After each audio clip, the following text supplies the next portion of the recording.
Everybody, welcome to the Growing with Fishes podcast, episode 123. 123. This week we have Wendy from Cannabis, which is in Humboldt Sun Farms. Oh, sorry, I got a audio issue again.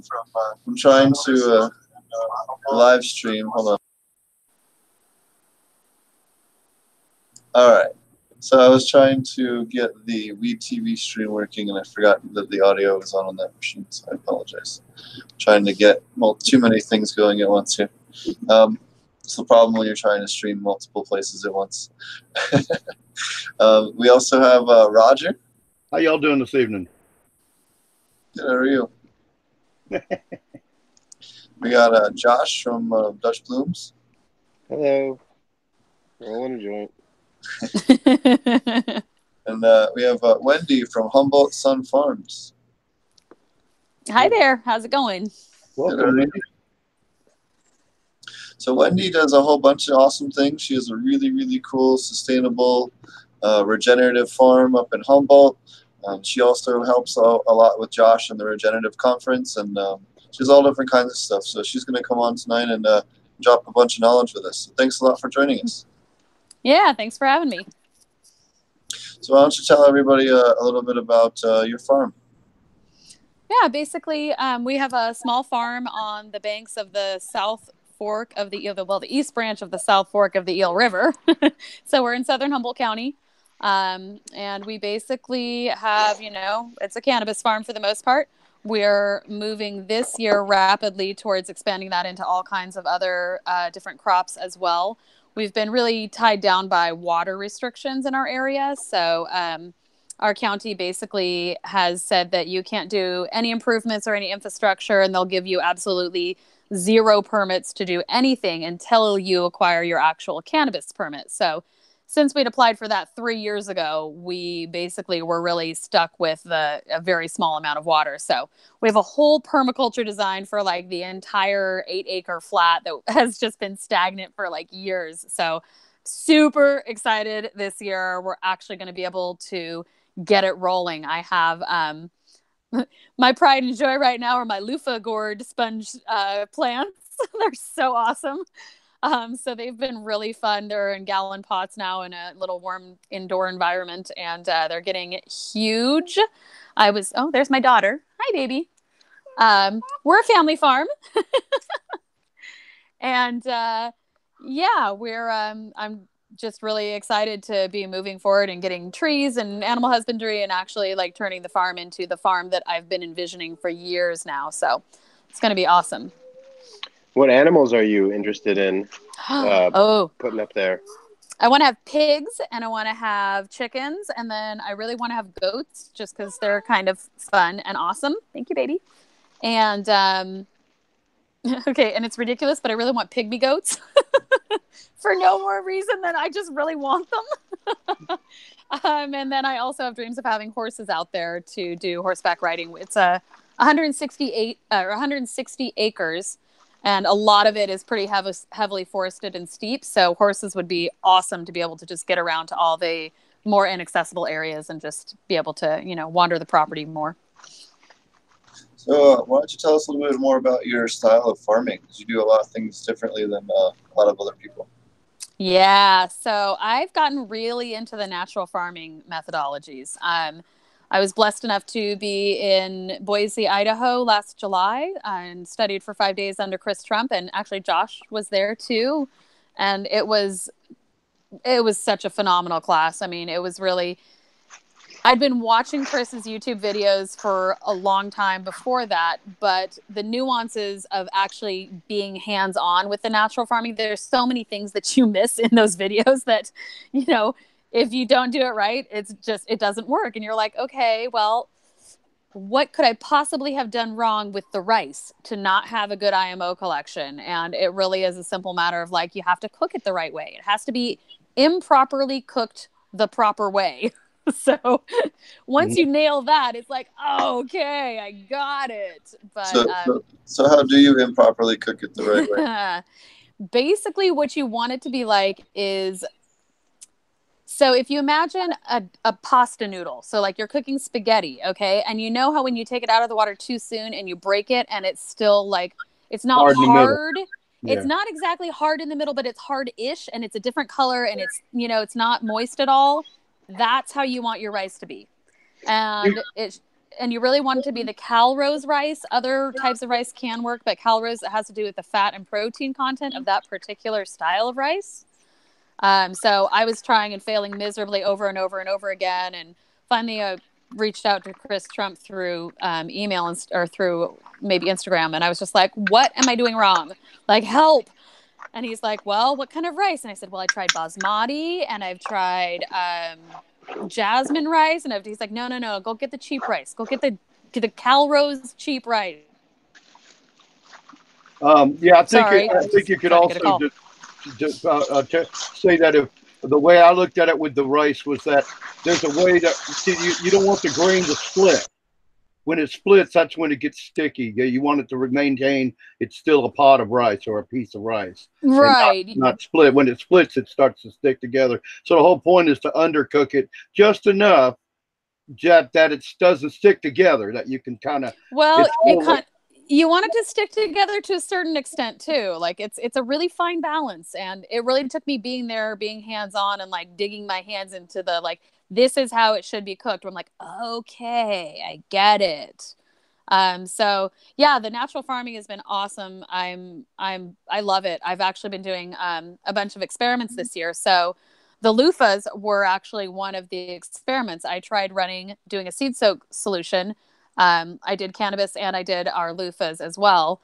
And just seeing like, okay, well, if the seed soak treatment solution is like perfect the way it is, it should be the best one. And I'll do a control group of plain water.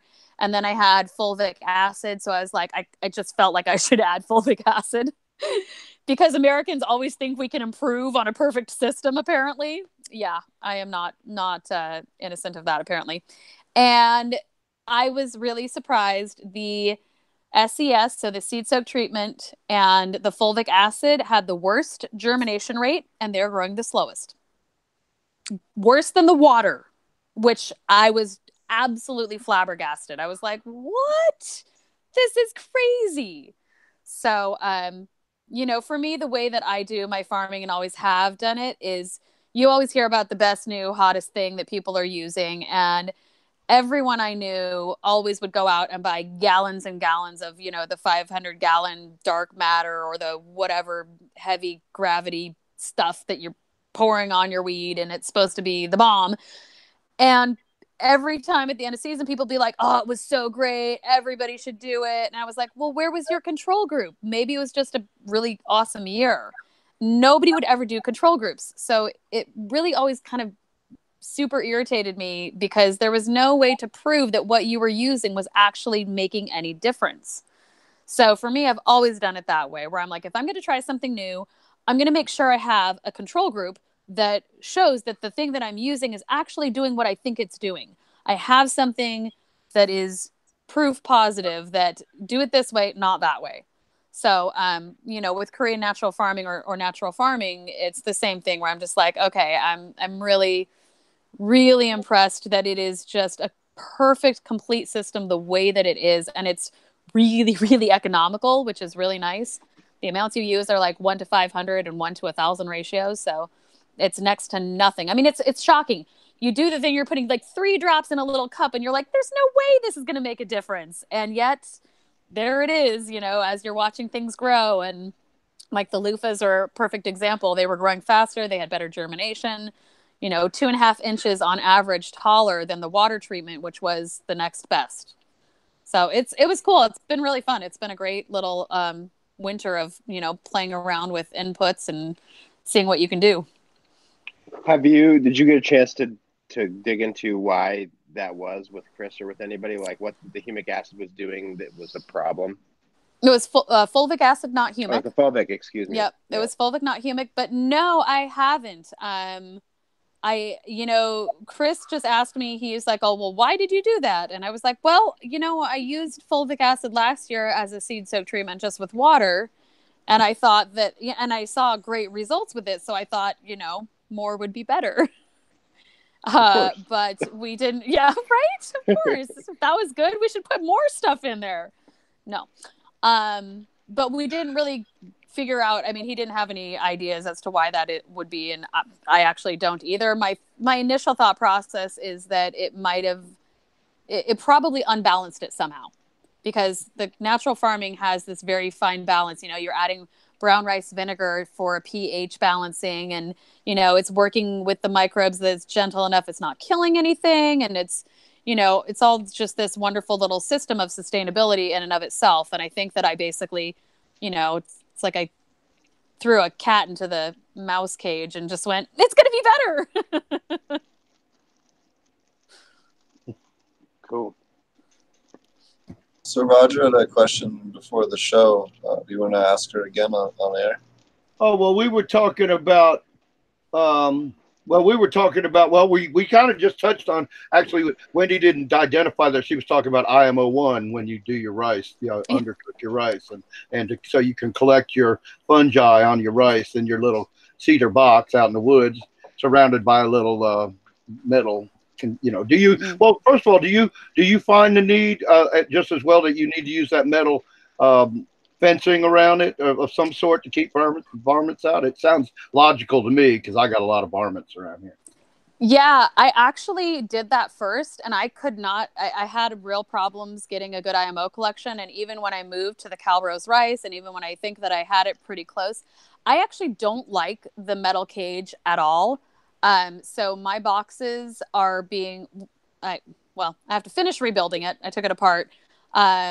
But there's a few little tricks with the box. One of them is having enough airflow. So you really want to punch a lot of holes in the bottoms of it. You want your rice to fall through the bottom of the holes, so it actually has contact with the ground. So your mycelium can come up through the rice into the box itself. And what I found is that I and it's more of a gut instinct. I do a lot of my farming on like just tapping into source and seeing like what feels right. And we've had wonderful success with really just paying attention and kind of talking with the plants, or in this case, talking with the microorganisms and being like, is this good or bad? They don't like the metal under there. I feel really strongly that the box is, you need to have it be, basically what I've done is I've created a top that goes on top of it that's made of the wire mesh cage, so varmints can't get into it, but it's not underneath it. So the rice isn't coming in contact with the metal. And again, that's more of a gut. I got lost. So people were using metal as the bottom. I had a whole metal. No, they weren't using the metal as the bottom. They were making a cage to keep the pest, the varmints out. So you put the whole thing in so that you couldn't get into the box. And you did away with the floor of the cage. Exactly. Okay. I do feel you absolutely need to have the box basically. Yeah. See, like that. Exactly. Well, no, I would, the holes. I would even put more holes in the bottom of that one personally. I would do a lot more slats. Don't you think that might have to do with where you're at and the region you're at and how damp the ground is and all, and the heat and humidity? I mean, that has the heat, humidity, and where you're at would have more to do with how long you leave it out for. Well, so if it's warmer but more humid, then less time. Obviously, if it's colder and drier, more time. But I don't think that the holes in the bottom of the box are necessarily indicative of where you are. It's basically if the mycelium has more contact, if your rice has more contact with the mycelium that's on the ground and with the ground itself, it seems to get a much better collection. Okay. I've gotten that anyway. That's been my Have you experience. messed around with putting any like wood or leaf scraps that have visible mycelium growing on them on top of the screen like I just showed? So I know some folks do that. Yep, I do 2 layers of paper towel because my box is built just to the right size of the paper towels, basically. Right, that's a good idea too. Yeah, it's really is. I look at Chris; he can barely make it fit the box. I'm going, why didn't you build the box and it's smaller? Just a little bit smaller. Yeah, I was actually just lucky that it came out that way. So it makes me look really good, though. I'm like, oh yeah, you built it to the size of the paper towel, of course. But it works out really well where you do one paper towel, and then I would put scraps of mycelium and leaf and, anything that has any type of mycelial content on it on top. And then the second layer of paper towel, and then the box or the lid part that has the mesh screen on it. Okay, so you're not using a cage at all. Then you've eliminated the cage and just put a cage on the top, like you yes. put that welded metal on the top. Yep, you got it. That's exactly it. All right. Mine's of course. I like that idea too, because that's a lot less work. Yeah. Mine's designed so it's like, encased in wood, and it's got hinges and a little latch, and because it's important that your IMO box look pretty in the woods. Social media points when you post that shit. Yeah, totally. So, what other things do you do differently with your KNF regimens than maybe the traditional way? I don't think I do. I think I do it the traditional way that it's supposed to be done, basically. I mean, yeah, for the most part, it's just, following the recipes. And yeah. I have a lot of different FPJs. Like, one of the things I did last year and that we'll do again this year as soon as the weather clears up is I go out to the ocean near us and pick seaweed. So I'll go out, like, day at the ocean with the kids. Yay. Here, kids, grab a 5-gallon bucket. You go get the seaweed that looks like this. You go get the seaweed that looks like this. And I make, I've actually narrowed it down a little bit. I think down to 3 main seaweed FPJs that I like. So the bladder rack, which is bizarre and awesome and like my most favorite input to make in the world, because it pours like cake batter and it turns into this like super slimy, snotty stuff that just, it does not, like, the strand won't break. It's crazy. The viscosity and the stickiness of it is really cool. It's really hard to measure though, but it's really fun. So we do different FPJs. We have a wild arugula mustard type of plant that grows out in our yard. So I'll go and, do all of those. And I've done a thistle FPJ. How'd that turn out? Because I've got lots of thistle. So, I've got on the property. I heard it was the dragonfly. They told us about it. Or I was questioning them on the show one night, and they said that thistle would work great. It has everything, and everything in it. I loved it. It was, I'd asked Chris Trump about it too, and he was like, it's got prickles on it. Why would you want to mess with that? And I was like, because it's everywhere and I'm pulling it up anyway, so I might as well use it. So yeah, I chopped up like it was a crazy amount. I think I had a 55-gallon tote that was full to the brim of chopped up thistles that I just hacked for like hours, and did not end up using all of it because it was like, once I got it done, I was like, well, I think I'll just like pour half of that or, 9/10 of it into the compost because there's way too much. But then the other part that I did use, it was great. It made a great FPJ. How did you, did you have a glove or? I did. I had these leather gloves that I used. I think they were traditionally made for pruning roses. So rather thick leather. Oh yeah. Not thick enough. Not even close. No, thistle will tear you up, man. That stuff is not. Yeah. The leather gloves do not work. Just like your regular heavy work gloves you always trust. You grab a thistle, weed, and it'll tear you up, man. That's some big thorns on that stuff. Yeah, I was thinking about with the blackberries, because we have a ton of blackberries up here. Yeah. Yeah. Taking the knife on the back end, the dull end, and just trying to like knock those thorns off before I made it. As delicately as you can, but the consideration I have is not messing with the microbes as I'm like, right. And and doing that at 4 a.m. or 5 a.m, just like, oh my gosh. I can totally imagine it. But what I do with the blackberries is I take a fistful in the leather glove and I don't squeeze it real hard. Then I take your regular old, those scissor like trimmers that you have for your garden or your, like, around your grass, little places and stuff. And I take those and I start chopping it just like that into the box. So I literally grab the vines because I got a whole clumps of blackberry vines, and I take them like this and then I chomp them. I just keep chomping them every inch or so. I try to chop it about an inch or so and cut it all up as I go, so I don't have to mess with it as much. later on. I try to do the process of chopping it up at the same time as I'm pulling or picking it or collecting it or whatever. That's what I do. Just for, since we're talking about not trying to get thorns in our hands, And so. You still have to mix it with your brown sugar, though. Yeah. So. Oh yeah, I guess I guess you can't. But couldn't you use a stirring implement instead of your hand? Not traditionally. Just mix it as you fill it. Well, what I would say with that is that, because I thought about blackberries last year too, is that and especially after going up to the workshop up there, you really only want to be using the vital growing tips of anything.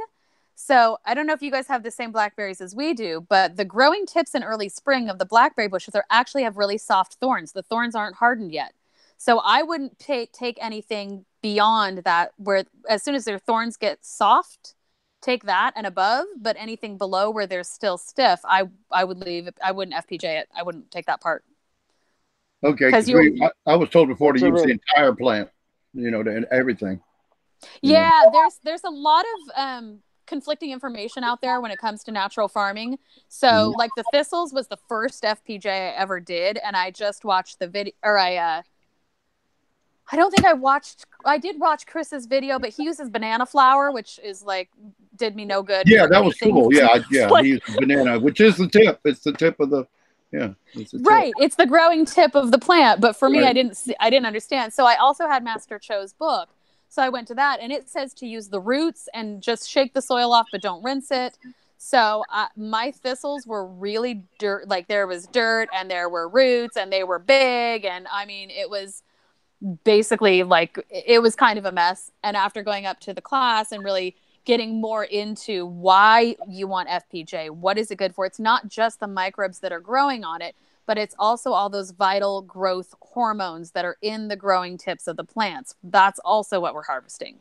So once I understood that, I was like, oh, right. So taking the old woody material of plants is not going to be your most potent form of FPJ. That's a good point, because you said the hormones. That is a good point.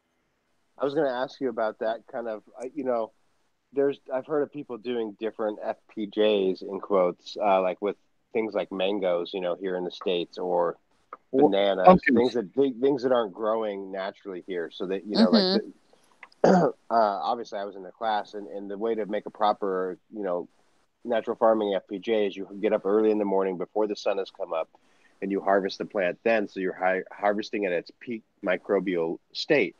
But kind of based on what you were saying, and I've heard a couple of people say this, that well, hey, we're cannabis farmers, and we're actually looking to introduce certain flavors and terpenes into our plants, and so, this was the concept, and I don't really know. I'm just curious if you've gone down this path, like making a mango FPJ, for instance, to, buying it from the store, buying the mangoes from the store, without trying to get the microbes, but trying to target, a mineral content or a flavor, or, type deal. I don't know. When you look at the ratios that you're using, which mangoes technically and bananas, those would be an FFJ, right? It's a fermented fruit juice, not a fermented plant juice. It's actually different. And I'm going to question that. Isn't a fermented fruit juice have to have 5 different fruits? So 3. If you were doing 3, so if you're doing just one fruit, that's an FPJ, correct? Nope, still an FFJ.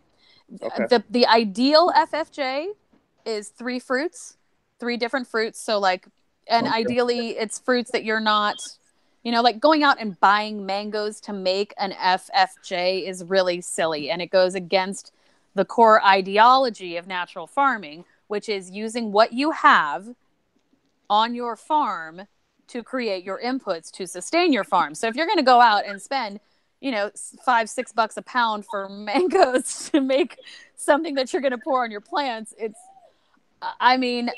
I personally don't think you're going to see any phenomenal, it smells like mangoes now. I just don't think that the cannabis works that way.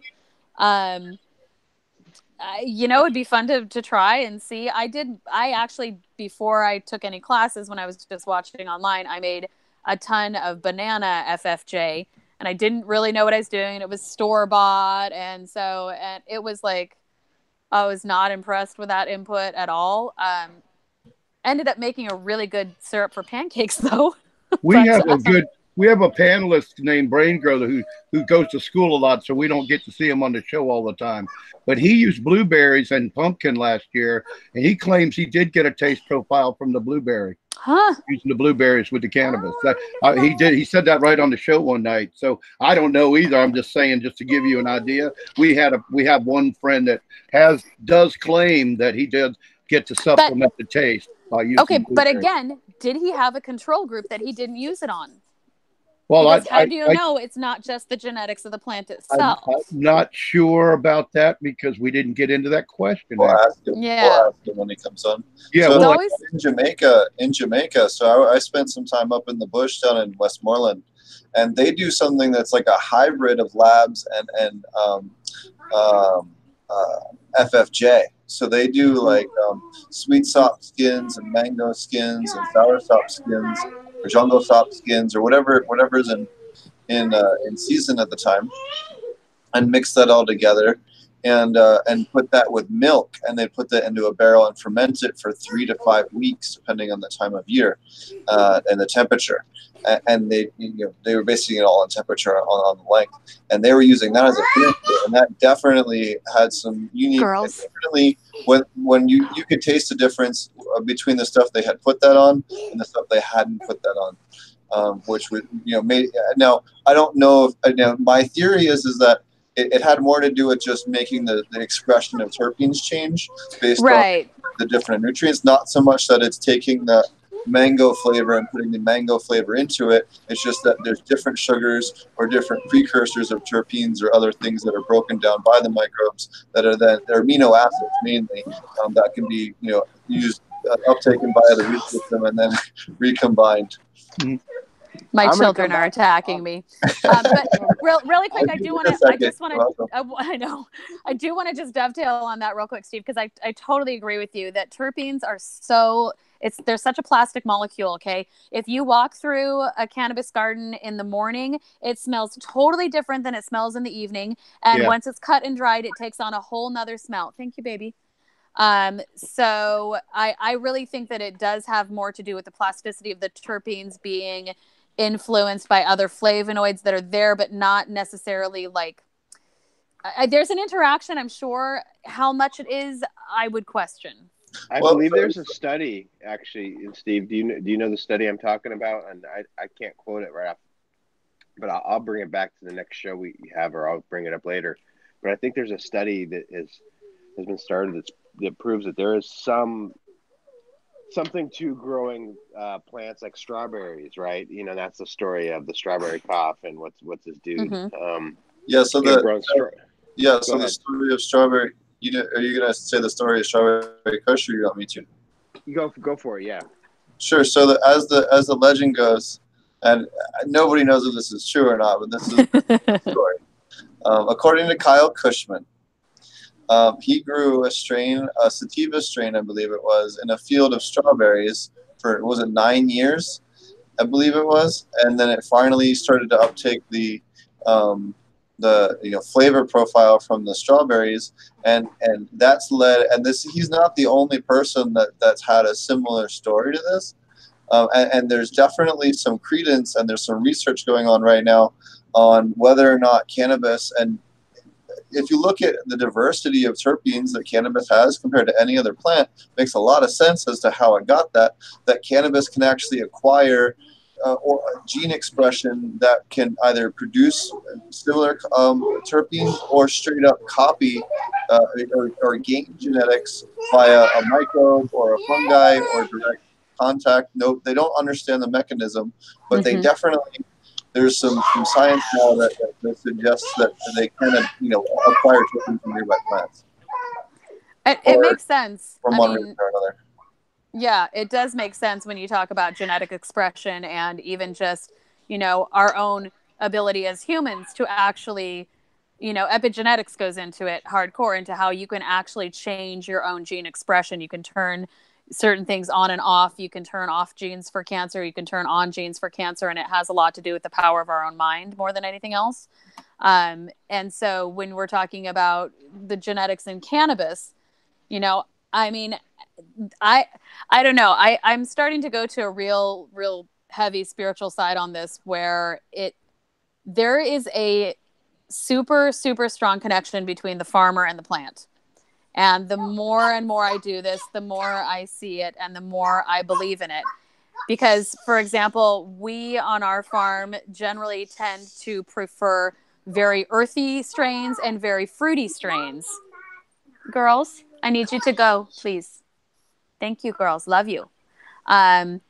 And even when we bring in heavy gassy strains, they still end up with an undertone of fruitiness, or, there's something else going on. They get very complex. And I don't know whether that has to do with what I'm wanting out of the plant, or whether our soil has been conditioned a certain way to have those genes being expressed. But I mean, we see it even with these new competitions that are happening, where everybody is supposed to be getting the same genetics and growing them in different places, and just seeing that, the terpene profiles are different, and, there's actually different cannabinoids being expressed in certain in certain, by certain cultivators than by other ones. So it's cool.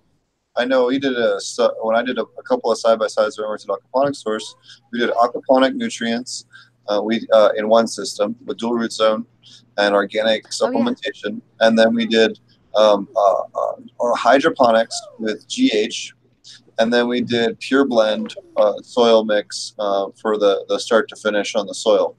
And we found completely different, even though it was clones off the same model. Yep. Radically different terpene profiles, radically different cannabinoid profiles, radically different cannabinoid and terpene levels, because the root systems and the microbes that the roots are exposed to, and plus the environment, even when they're side by side, it just changes them so much differently in terms of gene expression and how they set up their immune system and everything else. That changes the terpenes, and that's the reason why you get so many different cannabinoids. You have cannabinoids that are like they talked about up in Vancouver, that are only expressed in the presence of pathogens. I mean, was it Mike Baker right. was talking about that?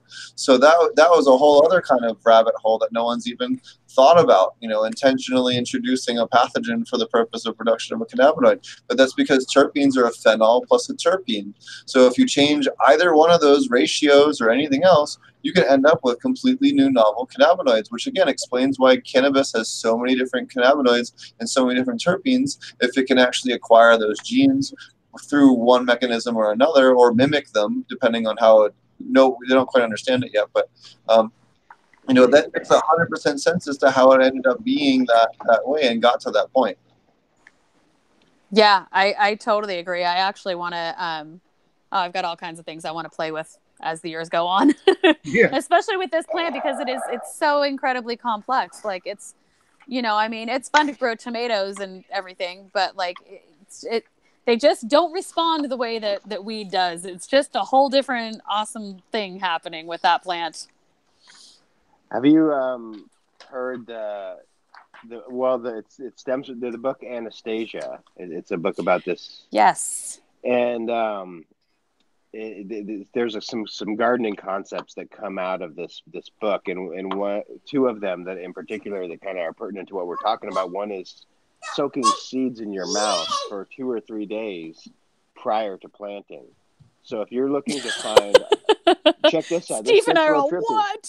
Yeah. 2 or 3 days. You're really, you're trying to get a seed to really be medicinal for you, right? So if you're someone that has a chronic disease, right, and you've narrowed it down to this strain, so now you got some seeds, and you pop 3 or 4 of them in your mouth, soak on them overnight or a couple days. I think it's 2 or 3 days is what I remember, and then they actually recommend that post that you could put it in between your toes, your big toe and your small toe. I think it was something like that. And then you plant your seed, and then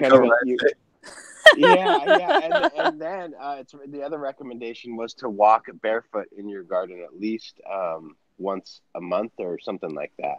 Once a week, maybe even. So, it's kind of similar to the Chinese medicine. All the toxins are coming out of your feet, and that the microbes can adjust to that, and that the plant will actually adjust itself. That was the concept, and that I got out of it.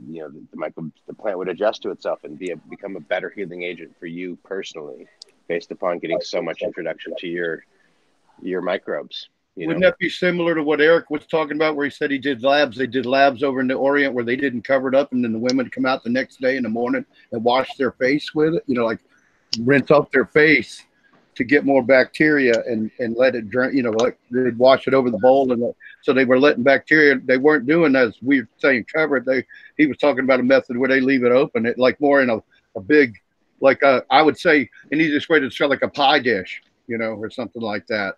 They were doing it in. I missed that show, but that sounds really interesting. Yeah. I know they didn't cover it. I know there's people that use it for psoriasis. Mm-hmm. Labs. Yeah, labs. Labs are incredible. That's what I'm intrigued by, just all the different things you're able to apply labs I should to. mess with him. My son is having some eczema. I would say my son is having some pretty serious eczema for 9 months, and I never thought I should probably give him some of that. Be caused by just his diet, man. You need to look at his diet. We've gone all through that. Okay. Yeah, that if you have a kid with skin issues, a lot of times it's diet related. He that shall remain unnamed actually claimed his hand cream would help that out. Let's not go there. Anyways, so actually, I wanted to bring up something because we've kind of touched on that now. Think about lactobacillus, and think about FPJ, and think about OHN, and think about FFA, kind of as a machine. And you can put inputs in one end and get different types of compounds and results out the other that can have radically different effects. Now, you can get all different kinds of things, from isolated plant proteins and amino acids to just a whole bunch of bioavailable plant food to all different kinds of things that'll feed your microbes, things that'll feed your worms. So it really depends on what you're doing and what you're doing. But don't think so much of it as like the Korean natural farming stuff from Chris Trump or even Eric Weinhardt or Dr. Chow or whoever. Don't think of it so much as like A plus B equals C. Think of it as like a machine that you can also put additional inputs through on top of the stuff that they tell you to get even more crazy things. That it's just something like they're giving that really good base that works 100% of the time, but you can modify and add additional inputs or change the inputs pretty radically and get all kinds of additionally good, wonderful, beneficial things. So definitely think about that. Again, more like a machine, like an oven that you can bake things in and get different results out of. Well, it's your same concept as when they go from IMO 1 to 2 to 3 to 4 to 5. You're taking one input and you're adding it to something new, and you're getting something new on the back end that you then again add something again to that, and to build up these IMOs.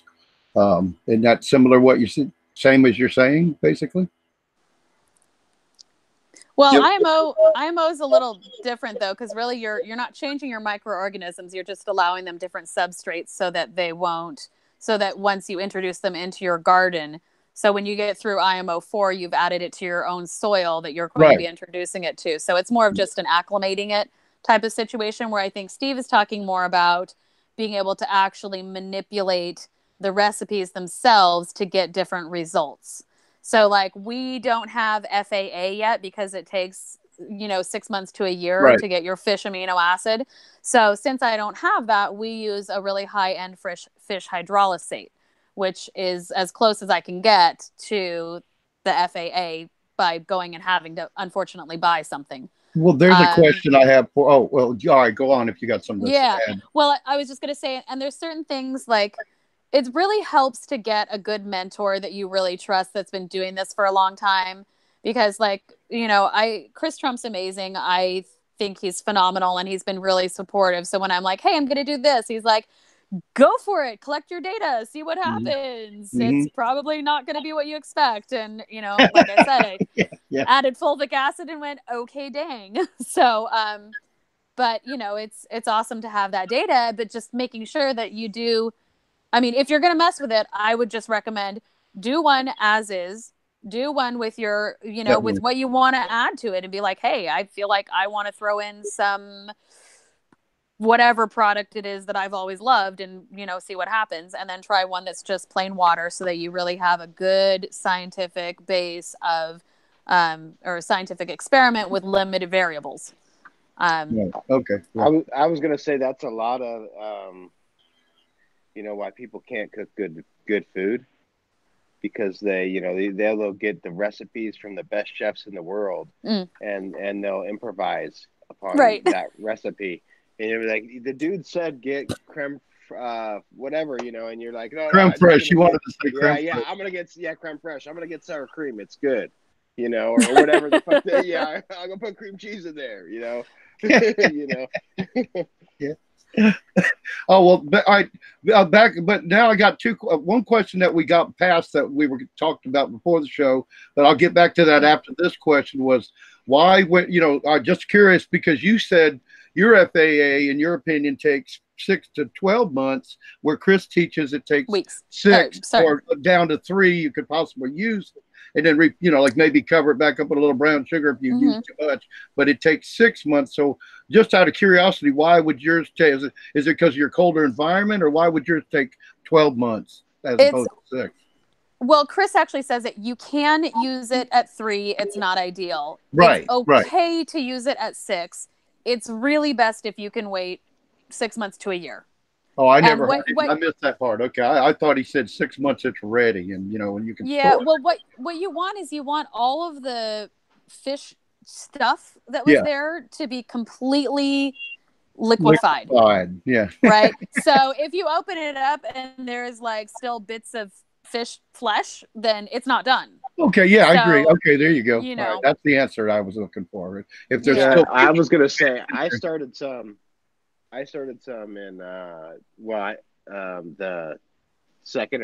third week of July. Yeah. And it is. I just popped up the top again the other day, and it smells so good. And I have an extremely sensitive gag reflex. I do not like gross things whatsoever. Even when he was passing it around the room and everyone was trying it, I was gagging. I remember that. But this stuff that I have going on right now is so delicious. I honestly want to dip a shot glass in there. I haven't done it yet, but there's still bones, and but I smell it and I'm like, oh my goodness, it's so sweet. And what type of fish did you use? I can't remember. It was whatever they had. I'm right by the ocean here, so write it down. Scraps. Yeah. Yeah, that's part of the thing. All right. So the second question that we skipped up, we didn't get back to earlier because we moved on to this, the movement to the other inputs, was we had talked before. I was wanting an explanation because I was looking at us to me, you should start the FAA first, and then maybe your OHN, and then your IMO and your labs, because they're quicker to make. But what I was looking at is that when you do the IMO 1 and you use your rice, and he recommends using FPJ and OHN, and you said you didn't have to do that. So maybe you can elaborate. That's the question Steve was leading us to before, Wendy. I think is to elaborate on why you do not need to use the FPJ and OHN, or if there are any substitutes for that. Yeah, so traditional natural farming states that if you don't have one of the inputs, you just don't use it. Don't substitute something else. It's generally okay. If you're going to make one of the recipes and it calls for FPJ and OHN and fermented seawater and FAA, and all you have is FPJ, that's not going to do the trick. One of the things that Chris told us during the class was that do not ever spray just FPJ on your plants, because basically it's just sugar. So it's going to attract all kinds of things you don't really want there. So that's one of the things is if you only have one part of the inputs, it's not going to be your best bet to go that route. But that being said, it's totally fine to do, an FPJ and use that with, so when I first started trying this and I didn't have recipes and I didn't know what I was doing and there was so much misinformation, and I tried whatever people told me to try because why not? It was fun. I didn't realize that you were supposed to foliar feed all of these inputs. I was watering them in. We had phenomenal results just from I was using lab and FPJ because that's all I had to. That's all I was able to do that at was the time. my concept. Yeah, my concept was that you could use you can just use labs and FPJ and get wonderful results. You may have to add something else, or may or may not. But there's some people that are of the thought that that's all you really need. I mean, because if blackberry has all the minerals that the plant needs, including silica, and you got that in the labs, then you're kind of set. Yeah, it's not ideal, but it's not the end of the world. Again, like if you're going to make your IMO and you don't have the skosh of OHN and the drip of FPJ, it's not that big of a deal. It gives a bit of a jump start if you do have it. If you don't have it, whatever. Okay, so it's more of a catalyst then. Yeah, a catalyst, which you don't necessarily need. It'll just take a little longer. But we all know rice is gonna react like that regardless if you leave it out. Even one way or another. Okay. Yeah, I mean OHN. Like for me, I don't recommend that people start natural farming with IMO as their first input ever, because it can be really disheartening to get a bad batch after a bad batch, and you're looking at all these people in Asia that have these beautiful white fluffy mycelium covered boxes of bamboo, and you're like, oh, they're so beautiful, and mine is like pink and it has some green, and I don't know what color that is, but that's yellow. Is that good? So, if you really want to get into it and be excited about it, it's great to start with something simple. FPJ, lab, right. OHN takes time, but it's really easy to make. There's no difficulty in it. You're just stirring every single morning. My recommendation for that, make as much as you want in one batch, because I was like, oh, I'll just start a new batch like every 3 months. So when one is done, I'll start the next one. And then I realized I'm stirring every day for the rest of my life. Or I could just buy more jars and make one larger batch for the entire year or two. So go with bigger batches because it's less work to make more once than make it over the course of time. But other than that, there's no real start with this and then go to this and then go to this. It's, start them all at the same time if you want. Well, that can take, considering the amount of vodka or, alcohol you need for the OHN, that could put a dent in your pocketbook trying to do them all at once. But even but I mean, still in the end, when you get something that stores for years, I think that's what's really cool. Is that it stores for years. And you can, and literally, if you look at Chris's videos, you can see his little roll around table workshop thing he's got, and he just stores all that stuff underneath there it's just in a cubby hole. It's like so simple. It's just and he cracks me up with his measurements. I had to say, because we were talking about the OHN, because watching that last night again, and I'm going, he's not, he's funny because you talk about measurements and. We were laughing about that the other day, but he measures and he goes, well, you probably want a half a teaspoon, like 1 milliliter. And I'm like, Chris, half a teaspoon, and he's always like going, well, you need 1 or 2 milliliters. And he gives it 4, and I don't think, and like he says, it doesn't really matter. It's a guideline. And I mean, I think it's more of an economical thing if you stick within the guidelines, but I think of the thing with when he's covering stuff with brown sugar, it's always that it's in some cases it's weight to weight, right? But he's always, then he goes, but I'm going to throw some more in. So it's always like a little bit more brown sugar never hurts anything, I guess. Well, the sugar, and again, like the more you do it, the more you get used to, oh, this is the properly cooked rice, improperly cooked, right? This is, this much sugar is what I want. This is what nice, Josh, that's gorgeous. What is that? Is that IMO 4? 3. Wait, 3. It's growing. Why is it growing? Because I used oats and the oats sprouted. Wow. Just like we did in class. Yeah. Interesting.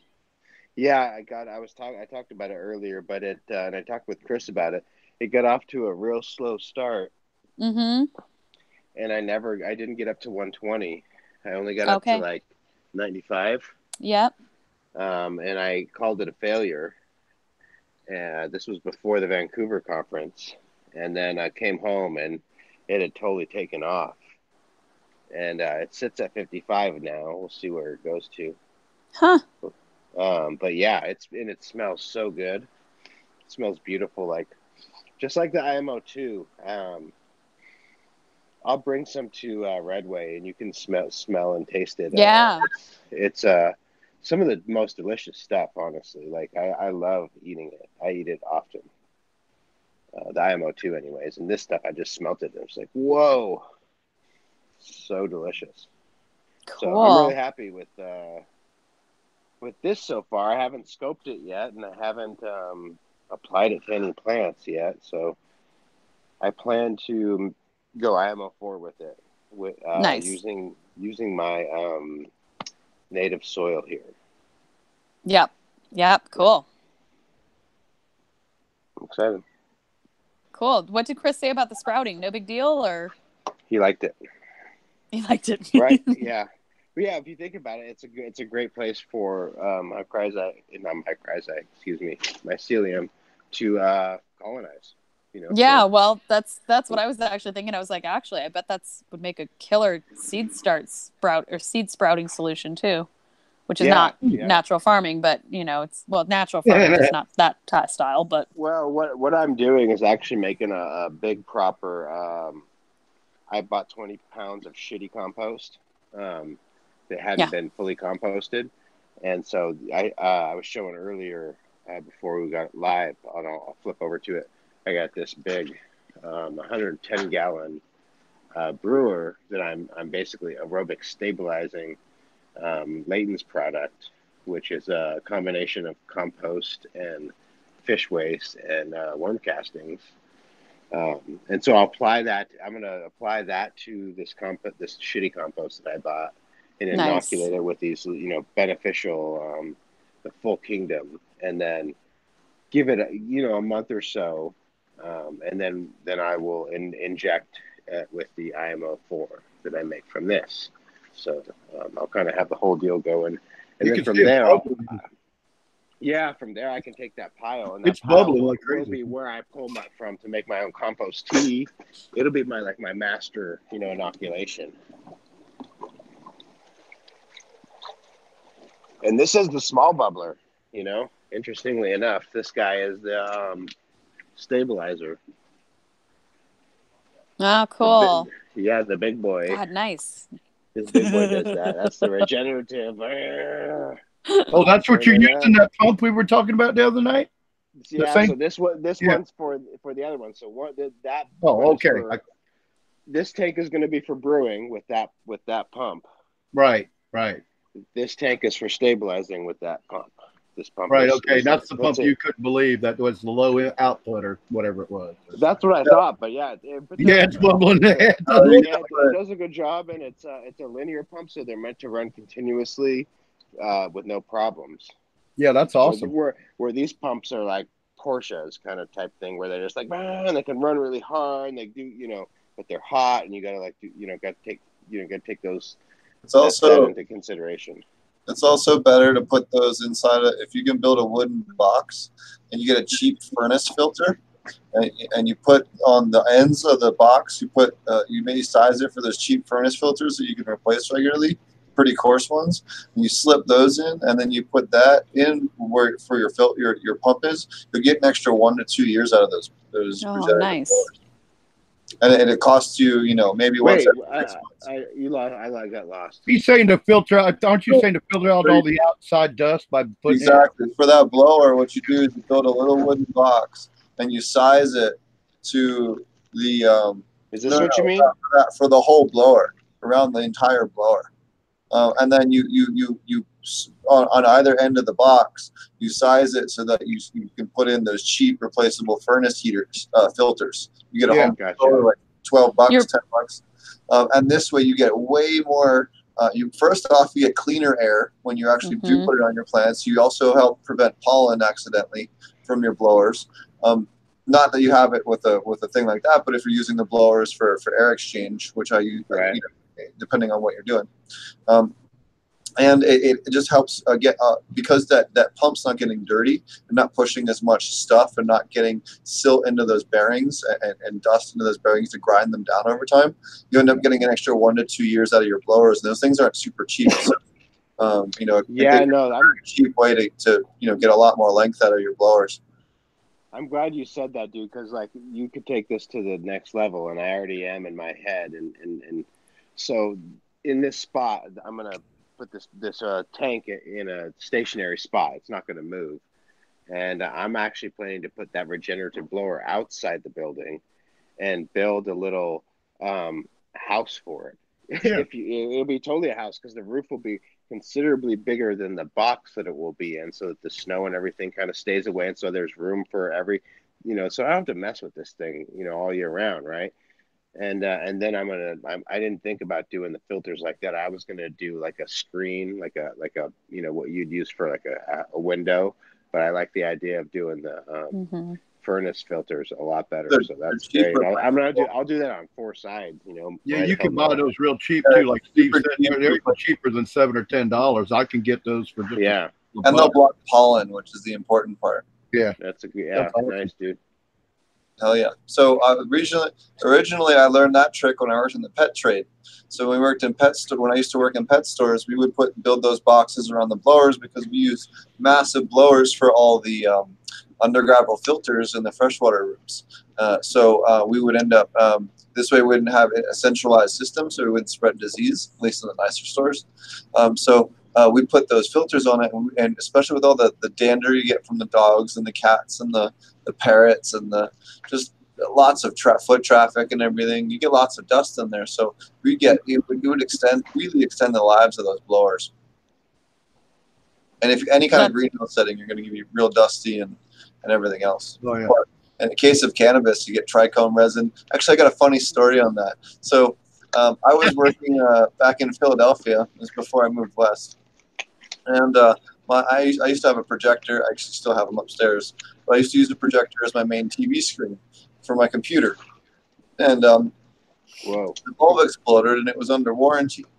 So I was working full-time at the time. I had 2 jobs. I was trying to help out my family. My dad had cancer at the time. And he's okay now. So, but anyways, so I was working 2 jobs and didn't have any extra time. So I asked my mom if she could run and take the projector over to Best Buy in order to get the bulb changed. Well, I used to smoke shit ton of weed at my computer, which was directly beneath the projector. So she thought it was like, oh, this is all dusty, like they're gonna not want to work on it. I'm gonna take a hair dryer and I'm gonna blow the dust out of this thing. So she takes a hair dryer, like it's pretty warm air, and blows it out in her house. Her house smelled like hash for like 2 weeks. It was hysterical. She hated it. Nothing she could spray or anything to get rid of it. It was so funny. She regretted that so much. But I don't think I've ever told too many people that story. But anyways, that's a really funny story. But yeah, so it's great that we got a chance to talk about all these different KNF stuff and other inputs and so I've done a lot of work with like horsetail teas. I know Marty's a real big fan of horsetail teas. Marty also has done like a plum ferment as well.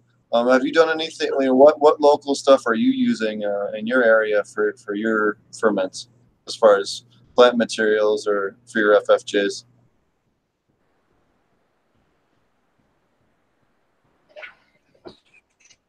Hello? Oh, did you hear me or did I disconnect for a second? Oh, my phone is getting wonky. It's trying to die on me. I'm trying to plug it in. I'm like, oh, there we go. Okay, I think I got it.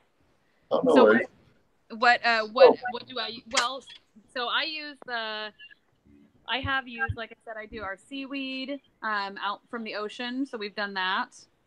We've done the thistles, anything basically. Like really the way it's meant to be is, you know, whatever you have that's prolific and making sure it's not poisonous. Those would be the big things. I have a friend, I think I have a friend who did a nettle one, a stinging nettle one, which I thought was really both awesome and sounded absolutely horrific. But for the most part, you know, the seaweed is the big one for me. It's, you know, when you think about what seaweed is, and it's got all those micronutrients in it, and it's got, you know, tons of, oh God, what is it? This is chitinase? No. Yes. Someone help me out here. It's got a bunch of different auxins. Yeah, but there's something specific that's only in seaweed. It's like chitinase or, oh God, keratin? No. Well, I'm whatever. not sure on that one. Keratin? Anyway, keratin? yeah, I think that might be it. So I love it for that. And then when I use my inputs, I do some of all of them. So I'll use a little bit of, you know, the bladder rack FPJ, a little bit of little Turkish towel FPJ, a little bit of our wild mustard FPJ, a little bit of our sweet pea FPJ, a little bit of the fava bean FPJ. So if I know that it's, you know, 1 to 1,000 ratio or something like that, then I'll just go through and be like, okay, if I need 100 milliliters total and I have 10 different FPJs, I'll take 10 milliliters of each of them as I'm mixing my foliar, and I'll do it that way. And it's, you know, it's fun. It's been great. Like I said, we've also watered it in, which I found to be highly effective. But really what we've settled with our farm now is that we do a compost tea for our soil as well as our IMO, and then everything else from above the ground is all the natural farming inputs. So. And so you spray your labs too? You spray your lab too? Yeah, we do. We've added lab to a lot of things, even though with natural farming, it's really only used in fermented seawater. But we've found it to be pretty successful for everything. I do want to do a test run this year with adding labs to all the recipes and not adding them, and just seeing, you know, really knowing whether it makes a difference or not, and if so, in which direction. Right. And that's what I was gonna say. And then the other thing too with like the OHN. So I have gotten sick once now in this winter, since last summer, really. I've only gotten one cold, and it was when I was not at home. We were gone for 5 days, and both of my kids were sick, and I had I bottled my OHN to bring with me and forgot it at home, and I ended up catching a cold. And as soon as I got home, when I started pounding that again, it subsided pretty quickly. I won't say almost immediately, but much faster. So I highly recommend OHN as a human supplement as well as for your plants. Like highly, highly recommend it.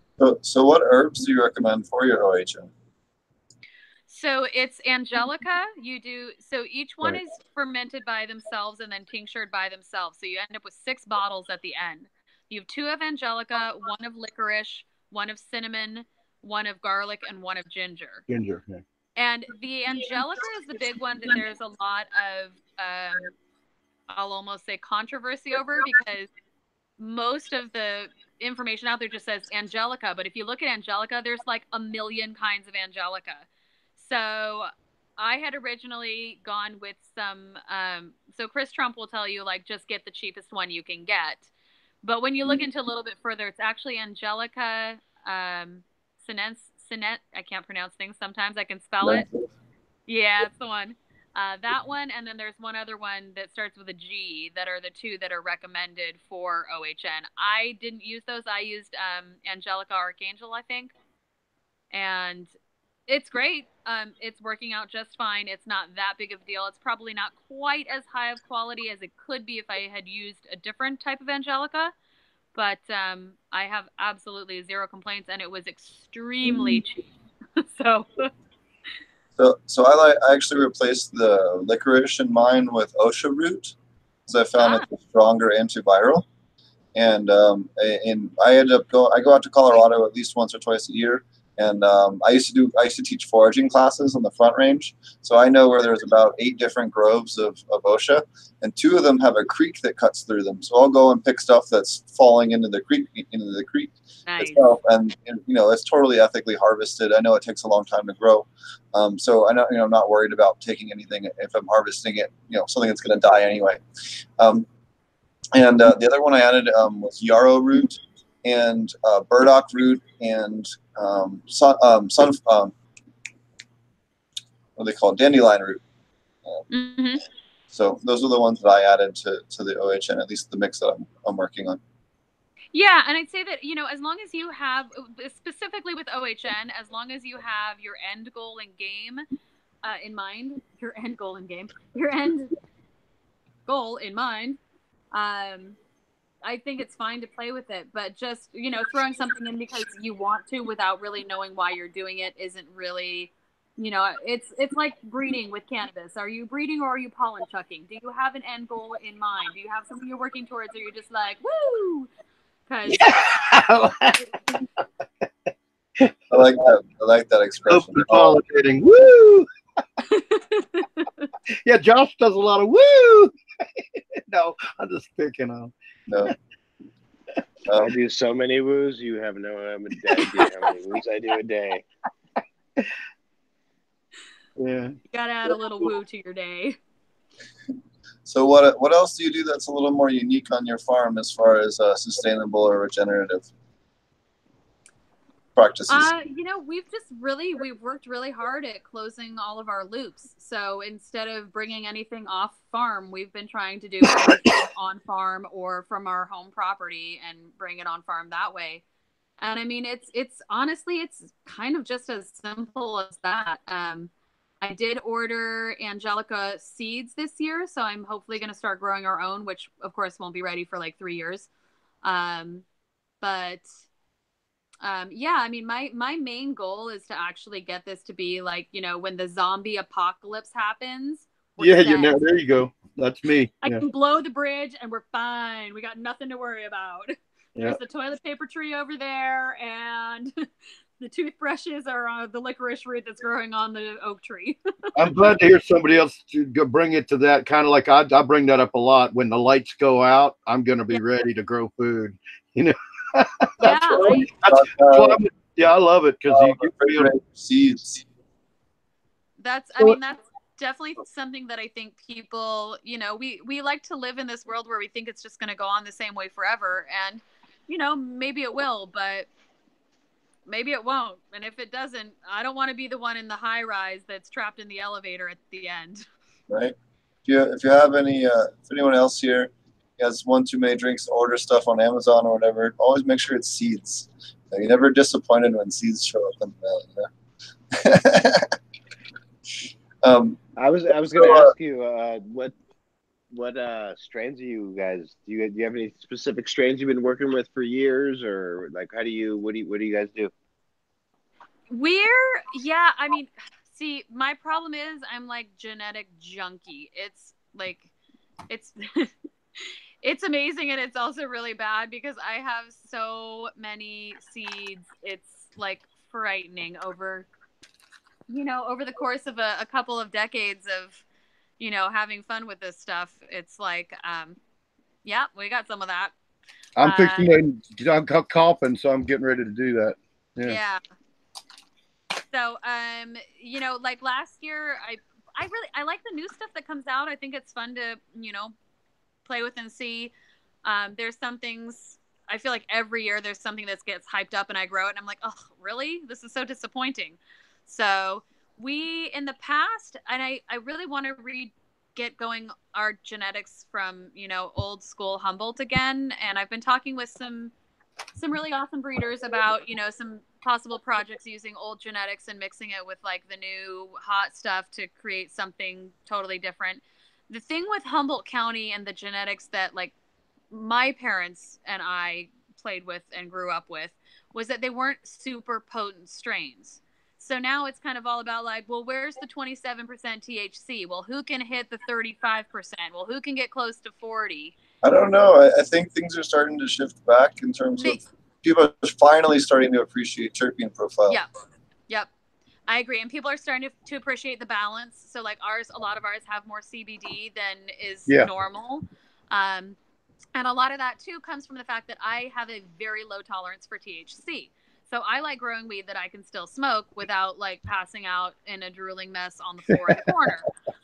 So we've tinkered different years. We had one year where all we grew was SFVOG because that's what anybody wanted. So it was the most boring year of my life. I was like, ugh, I hate this strain. I don't actually hate it. I love OG. I think it's a great strain. I just was so over it. It was overplayed for me that year on that farm because that's all we had.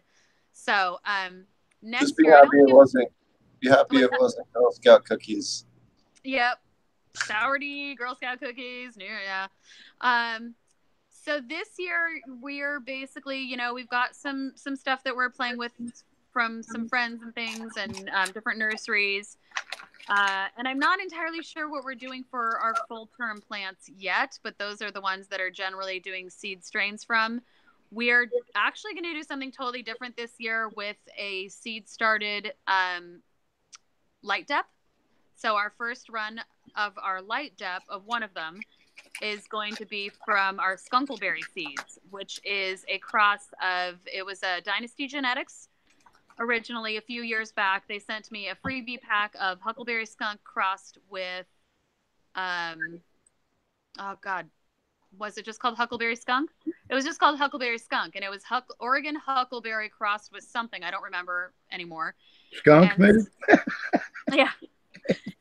And so I played with that, and we created an F2 of that, and got it a little bit more stabilized, and then introduced it to some of our old school Humboldt strains. And so we've got a whole big old run of that happening this year, which is going to be really cool. It's going to be a light dep run of skunkleberry that's also going to be a pheno hunt, which is going to be a lot of trying to figure out where to put little tiny clones, and I don't know. It's going to be fun. I'm excited to see what happens, and we really don't have it securely planned out yet, but I got a good idea of what we're doing, so I figure that's good. Do you want to comment at all or talk a little bit about the licensing process? You're one of the blessed few in Humboldt that managed to get one.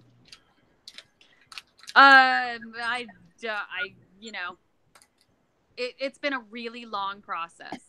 It's been really long. It's been really expensive. The main sticking point, that really the only bone I have to pick is the fact that they went about this with the intention to not give permits to anybody for anything until the cannabis permit was issued, and then it taking 2 years to get the actual cannabis permit. It really makes it, when you make those 5-year plans, it makes them absolutely you just can't. Yeah. You can't keep at it when you don't have the infrastructure involved. And would have been nice to have been at full yield and up to, where we wanted to be 2 years ago, but we'll get there. I just have more reason to grow more fruit trees now.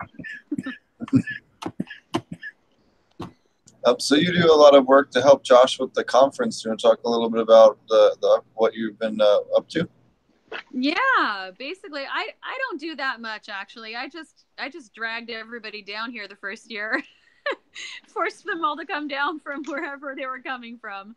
But we've just been talking a lot about organizing the food and, who we're having, what we're doing. The Natural Farm Workshop Day is going to be really exciting. I think that's going to be really, really valuable for people to come out and actually, again, be able to get the hands-on experience, because we learned so much by being there in person and actually getting to, feel the rice and taste it and understand it and see how easy some of this stuff is. Like, people are like, oh my God, I don't even know. There's too many acronyms. That's FPOJLMNOP, huh? And I'm like, man, it's just really, let's get these people eased into it quickly and easily and have them realize how much fun it is. And, then it's, once you make your first input, it's like game on. And especially when you succeed on your first one, it's just, I feel like it makes it really easy and it's very inspiring. And I love telling people that, like, hey, you can run an 18,000 square foot of cannabis farm on like $500 a year of inputs, and you make them yourself. People are like, what? No way. I'm like, yeah, it's basically way. vodka are kind of the only things we can't really, make ourselves. You can. Grow them potatoes. Grow them potatoes. Yeah, I need a still book. I got a still for $250 off Amazon. Nice. We're headed to Josh's house then.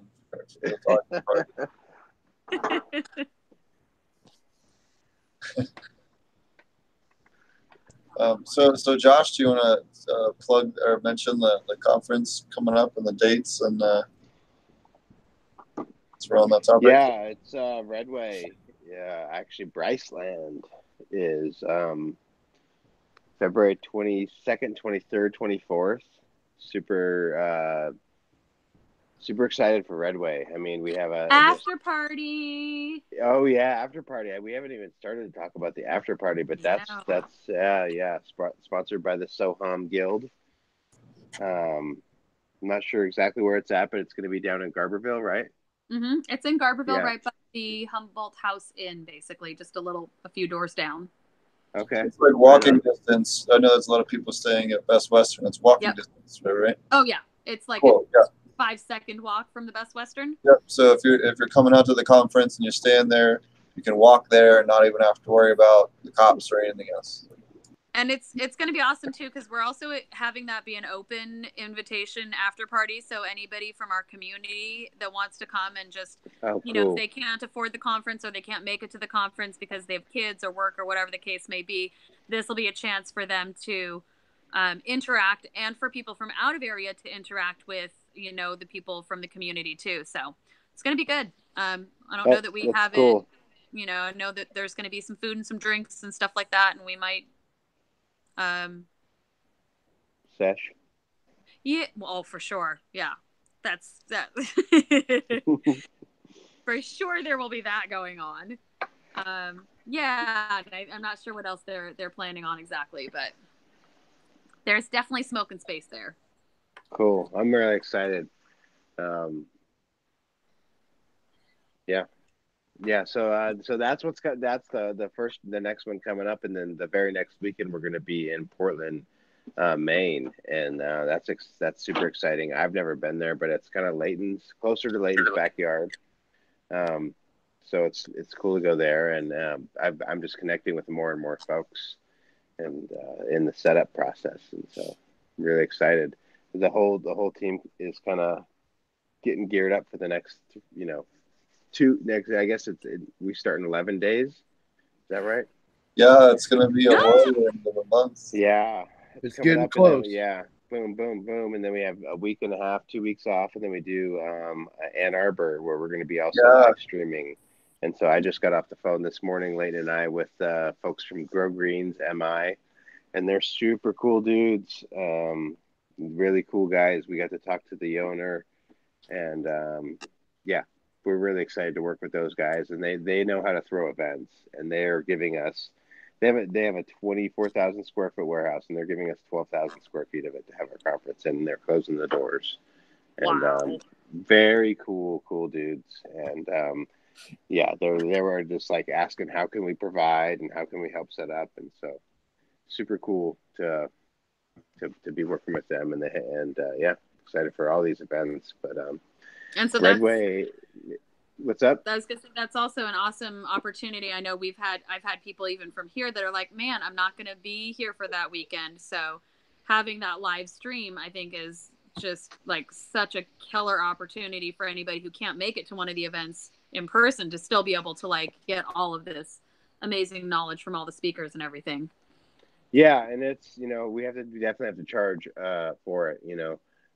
It's expensive to put on, and I just kind of want to explain that it's like not one of those things that I can do for free. If I could, I would kind of, but I don't have that authority, because I'm dealing with people who make their living selling the research and information that they've learned over time, and so that's how it has to be, and it's cool, and I understand it and support it. But sometimes it's hard to understand when you're kind of far, that how information works, and especially when it's information that can save the world, it's really hard to not it can be really hard to be like, oh, well, if it's going to save the world, it should just be free. And it's like, yes, it should be, but also like, well, I can't keep teaching you can't keep teaching you for free because I'm, type deal. Like we all have to live and we all have our own lives and airplane tickets and hotels and exactly. travel and rental cars and just physically getting people from point A to point B costs money, and they're renting the space out.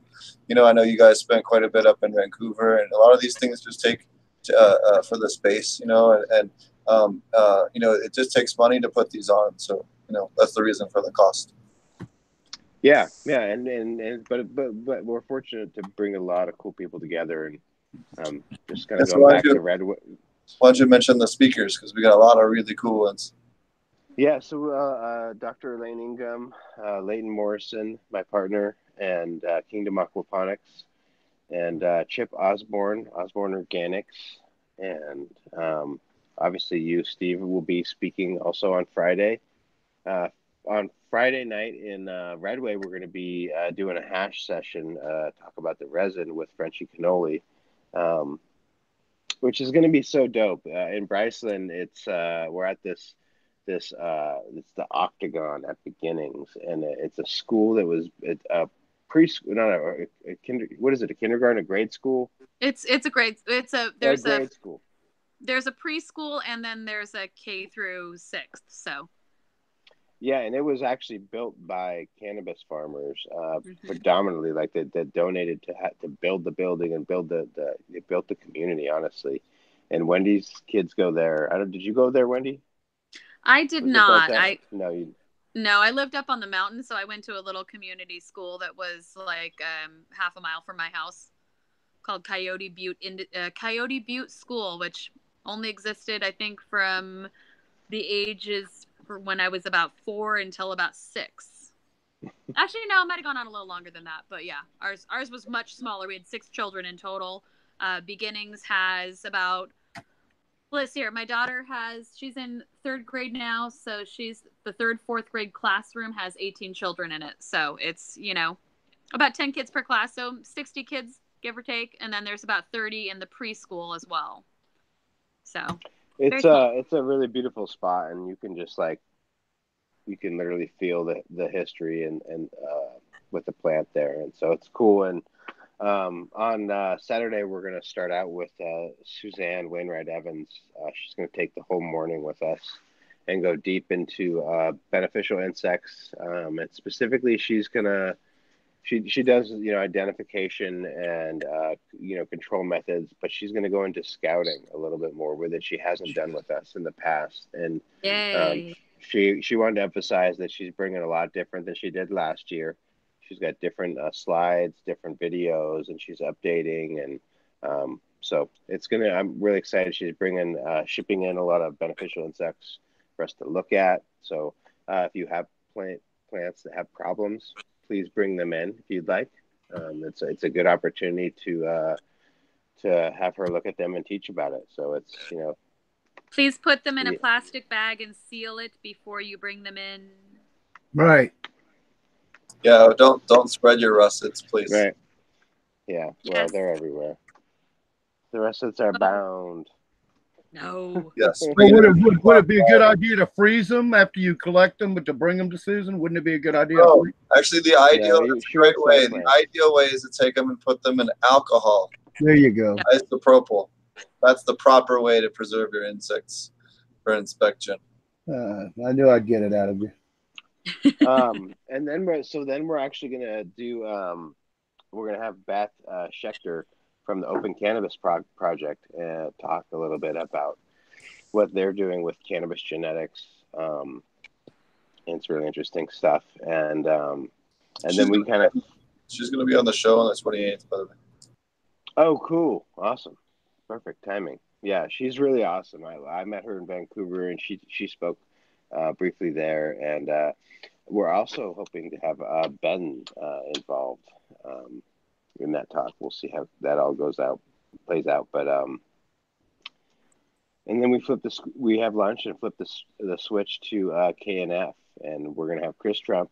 Will talk to us, about commercial KNF and how his experience, and And then we're going to go into a workshop, and we're going to have a bunch of KNF practitioners that have experience making all these different inputs are going to get up for 10, 15 minutes, give a rundown on how to make it, and then we're going to break out into groups and kind of do the round table and practice making these inputs.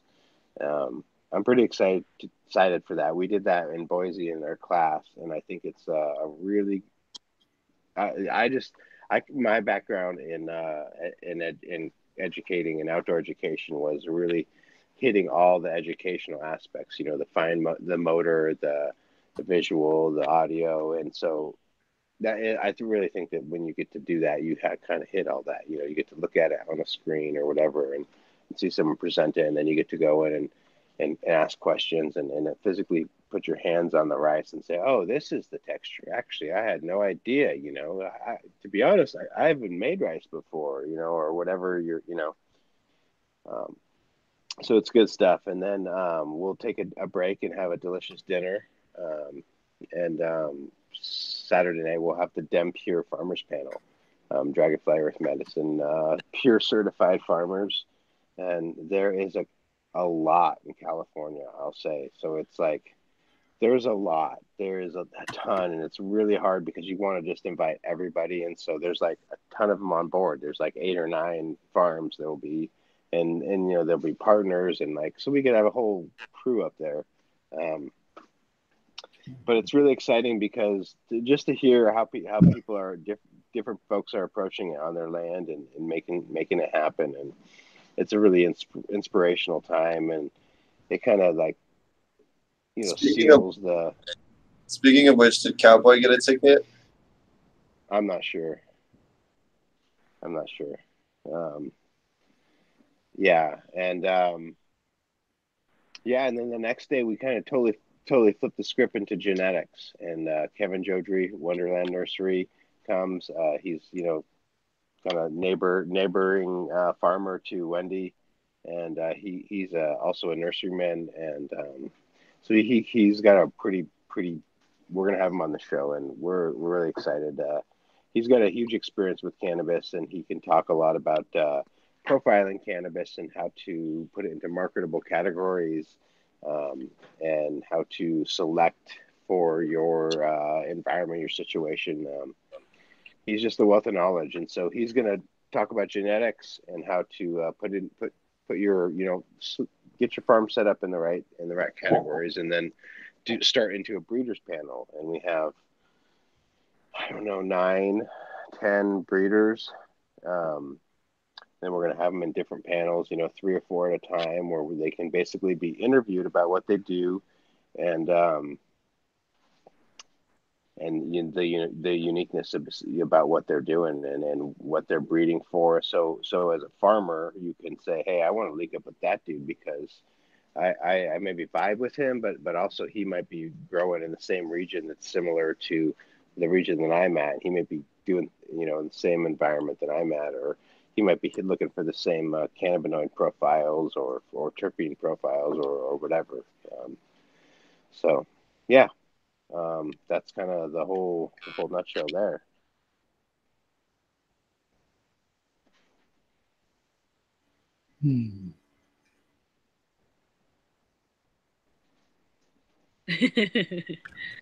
So let me say that with my fucking mic on. How can people find tickets if they want to? What's the website, or how do they get tickets if they want to get an online ticket to watch the stream on, was it March 22nd through 24th for the online stream? It's regenerativeorganiccannabis.com, and Redway is February 22nd, 23rd, 24th, and Portland, Maine is March 1st, 2nd, and 3rd. Ann Arbor, Michigan is the 22nd, 23rd, 24th of March, and that's where we will be doing the live stream. So and you can get tickets all through the website. Just click on through, and there's a button that says tickets, and you can click on that, and it will give you a link, and you can follow the instructions. And I actually get a lot of questions on through the website. How do I buy tickets? I'm like, it's actually harder to find a way to ask me that question than it is to like click on the ticket button. So there's like another question in chat. It says, will there be a session on tradition or buying of seeds? Actually, that's a great topic to bring up. Wait, will there be a session on what? The On tradition of buying seeds. You're going to have a seed swap. We're having a seed swap for sure. Yeah. So on Sunday afternoon, during the lunch period, then we're doing all the genetics and all the breeders. It's obviously a apropos time to have a seed swap, and we're doing that at each event.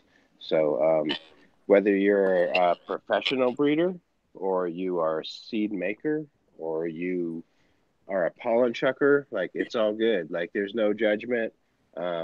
Straight up, like I'm actually going to I'm kind of embarrassed. I'm going to join the stage with the breeders in Redway, and it's kind of stupid because I don't consider myself a breeder, and I've definitely made some crosses and that I'm pretty stoked with and proud of, and I made a lot of selections.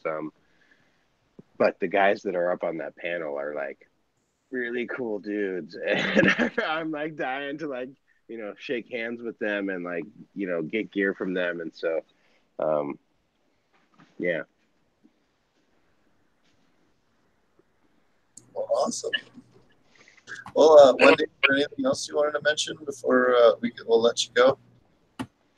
No, I mean, I think, well, you know, if you come to the conference, you also get to have a bunch of homemade meals because we couldn't find anybody that wanted to come and cook. So Season and I will be back in the kitchen cooking again. I think we're going to do lasagna for one of the nights, and I'm going to actually make my homemade noodles this time for it. So super good. And then I think tacos the second night or something. And yeah, just it's an awesome conference. It was, I mean, I still am blown away by the fact that this happens in my little tiny town because I went all the way to Portland, Oregon. Like we drove for 8 hours to go last year because I heard about it and was just like, oh my gosh, we have to go. I have to go to this. And I think it was after day one, pretty much, I accosted Josh and was like, hey, you guys want to come to Humboldt, don't you? Yes. It's by far, I've been to a lot of conferences. It's by far my favorite one. It is the most useful and the least, you know, it's the least businessy bullshit, but it's enough business to help you with your farm in some really real ways. It's for farming. This is for right. people who want to do this and want to grow the plant. It's not necessarily geared for the people who have, you know, 800 acres of automatic greenhouses in San Juan Capistrano that's being poisoned on every other side by pollution and, you know, freeways. So if you want to come learn how to be regenerative and, you know, really get down into the nuts and bolts of dirt and bugs, it's a great place to come. Oh, almost forgot. What's going on Friday night, Josh? Friday nights, I said you maybe missed it. Frenchie, cannoli, hash night. Talk about the resin. So I'm pretty stoked. Super stoked. Holy shit. Yeah. I've got to hang out with Frenchie twice now, maybe 3 times. Once was on this show, and the other was in California before the Emerald Cup, and we got to smoke some of his hash, and it was a hookah. We got to do the hookah, so that was really, really cool moment. And hopefully he's bringing that gear. I think he will, and I think that the Octagon is a proper spot to hookah it up. I have a feeling that he's going to bring it. Yeah. I was just chilling with him at Indo Expo 2 weeks ago. So. Nice. Yep. It's a cool, you know, I've just been, as I've been doing more organizing the last week or two, and talked a lot of phone time. I've spent almost all day, every day on the.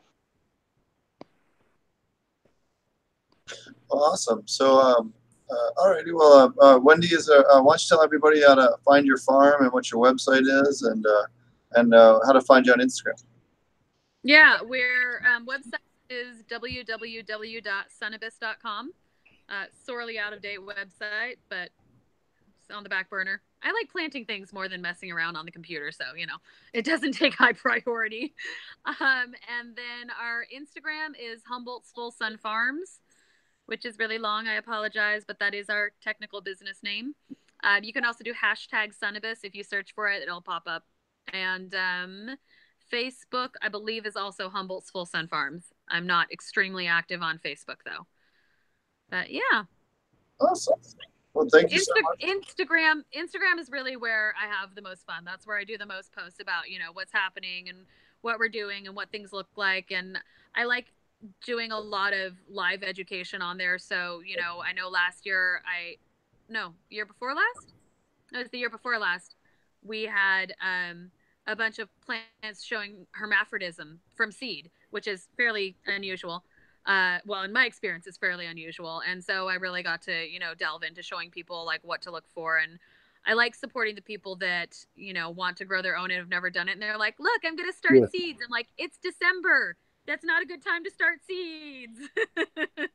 So I enjoy helping people, move into this aspect where now that it's becoming so much less, or so much more socially acceptable to smoke cannabis and to utilize it in so many different ways. Like, so many people are excited and really thrilled to try growing it themselves, but they don't realize that there's a lot of nuances to it. And there's definitely some things that, if you don't know what to look for, you're like, oh, yay, I have a buttload of seeds and no weed to smoke. I just did a trip in Oklahoma, meeting with some people I'm going to be working with, and they all have a weed guy. And some of the shit that came out of their mouths made me just laugh. Like, twice I could not stop myself from laughing. Like, it was just like, where the fuck did you get that? And someone told me they're going to get 10 grand a pound. I was like, okay. Those are your customers, Can I meet them? Certainly not for weed. Those are federal numbers, I'm pretty sure. Isn't that like the street price of this? Oh yeah, those are the police estimate numbers, right? Yeah. Did you see that they busted some guy with like an SUV worth of live plant? Yeah.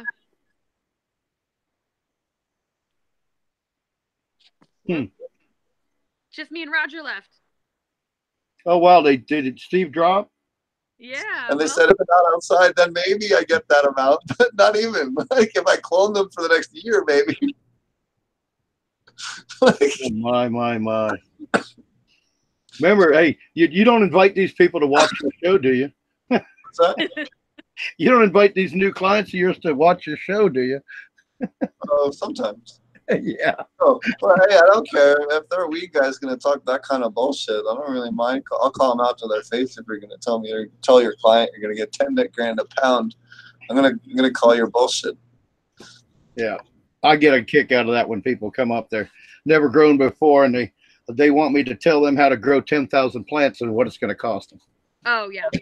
That's my favorite thing on the forum is that when a guy can, we don't support commercial. I mean, we'll do private. I'll hook them up even with Steve, or Steve and I has actually helped me with a project that fell through because, well, he couldn't do what he wanted to in Canada now anyway. So because the regulations for Canada hadn't come out yet, and that kind of put a kibosh on that plan. Well, I know. I helped write a license in Canada, and it was 1,400 pages. I posted the picture on Instagram of the binder, an entire binder. It was insane. And you'll love this, Wendy, and to grow hemp in North Carolina, it's a 2-page application. Tennessee's 2 pages. No, North Carolina. That's where our friend that was on the show. Yes. That was him. Greg Sheffield. Tennessee's a little bit more involved because I got a friend up there trying to go through it. It's a little more involved, but yeah, Greg, Sheffield. He was like but see, they treat it like an agricultural commodity there. Right. So I'm working with someone. I'm working with someone in Arkansas right now. They put their license in 2 weeks. They're going to have their license start to finish in less than 30 days. I wanted to throw my phone into the wall when I read that. Do they have it yet, though? No, but that's been the general turnaround time for most other people is 3 to 4 weeks. assuming all your paperwork's in order. Well, it's one way to get people to move to Arkansas. Yeah. The only way I can think of. Oklahoma, $7,500 will get you full vertical dispensary, extraction, and cultivation. $7,500. Not only that, currently no residency requirement. You could be out of country resident in theory. It's insane. Other cool thing about Oklahoma, you can legally smoke medical marijuana anywhere you can smoke a cigarette, including bars and restaurants, as long as they have a smoking section. They still have smoking sections in restaurants in Oklahoma? Well, Oklahoma now. Of course they do.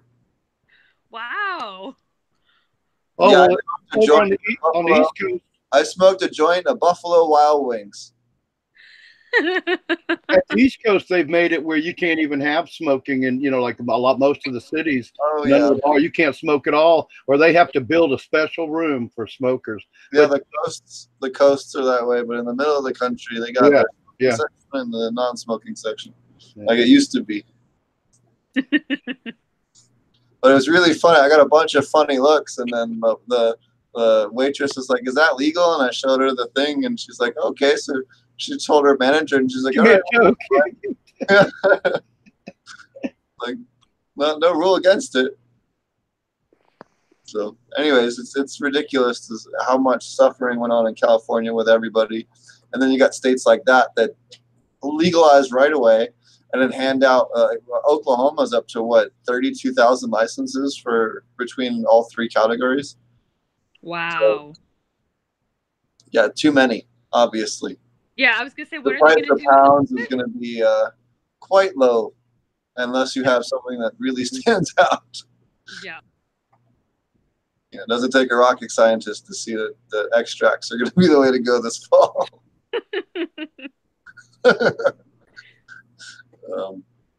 But yeah, so thanks again for coming on. You're welcome to hang out the rest of the show, or if you need to go take care of the rest of your stuff or your farm or your kiddos, feel free to take off. I was gonna say I should probably check on them. They've gotten awfully quiet now. Oh no, that's when it's dangerous, when they've been quiet for too long. Right. Yes, the brown sugar for my Korean natural farming inputs last year took a hit every night, pretty much. Why is there sugar everywhere? I didn't do this. Like, they're not getting into the OHN, right? Yeah, well. I'll say nothing about how I medicate my children. No, well, that sounds worse than I mean it to sound, actually. Hey, in Jamaica, they had bush tea. And the kids get too rambunctious 11, 12 o'clock in the afternoon. The mom makes them take all their stems. They cook it in some tea with a little bit of honey. They give it to the kiddos. The kids take a nap for 2 hours. Mom gets a break. And that's happened for 300 years in Jamaica. Yep. There's actually an awesome study about the moms who give their kids ganja tea that was done by this woman anthropologist. Yeah, I can't remember her name right now. I always forget it, but she's awesome. The studies that she did some way back in the day with reefer madness when they were trying to prove reefer madness, right? And she went down to Jamaica and followed all these men who smoked weed to try and prove that the men who smoked weed were less industrious and didn't move up quickly in the in the corporate ladders and stuff, and pretty much proved exactly the opposite. And so then she went back decades later to also study mothers and children for a 5-year study and to see how the kids of these parents ended up performing in school and stuff. And it's really great. People should check it out, look it up. It'll put a new spin on the whole "what about the children" thing for you. So so thank you so much for having me on, guys. I am gonna get going now. It was awesome talking with you all, and can't wait to see you at the conference. Roger, I hope you can come and hang out with us all.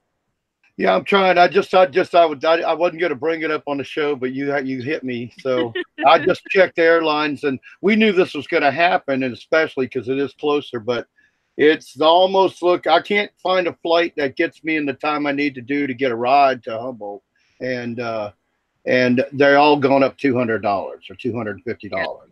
Yeah. So goes up more than Yeah, the closer you get, plus the more it's research. We know that there's a couple of different parameters there, but I know from, I've been flying my whole life that the closer you get to flying, it's more and more expensive. The tickets get more. But so I don't know that now it's because I was actually had gotten where I could logistically come. Everything was going to work out here at the farm and with my personal life to allow me to come. And Portland. Huh? Maybe you can make Portland or Ann Arbor.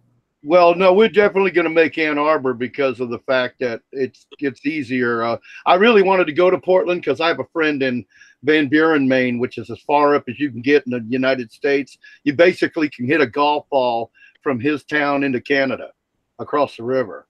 So it's very far up. Cars. Huh? I said they ride moose there. They don't even have cars. Yeah.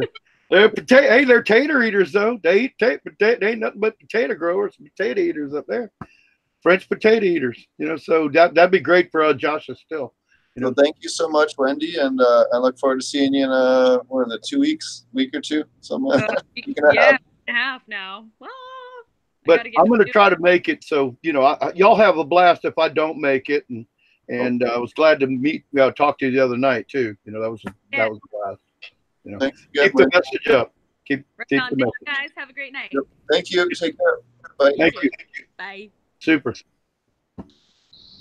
So what have you been up to, Josh? I know you've been trying to weather the storms there.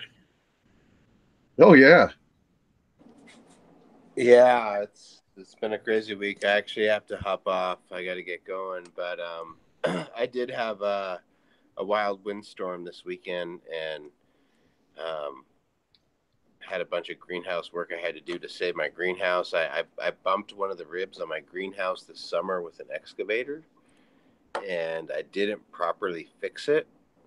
And so as this crazy wind came in, it pushed one of the ribs down, and it sunk about 3 or 4 feet. So while I was participating in Steve's class, actually, that happened, and I had to just bounce out and rent scaffolding and jacks and jack this thing up and call my buddy with his welder, and we kind of did this thing, and we got it all fixed, luckily, because the very next day after we fixed it, we got 18 inches of snow. Right. Y'all went crazy. 36 hours. Yeah. So maybe I'm going overboard. It's probably 16 or 14. It was bad. I saw it on the news. I saw it on the news. Y'all had definitely have a foot plus. So it was bad. Even for where he lives, it was bad. Yeah. So I just turned the heaters on, and everything burnt off, and so that's what I've been doing. Other than planning conferences, that was my whole 3-day weekend type deal. But all's good.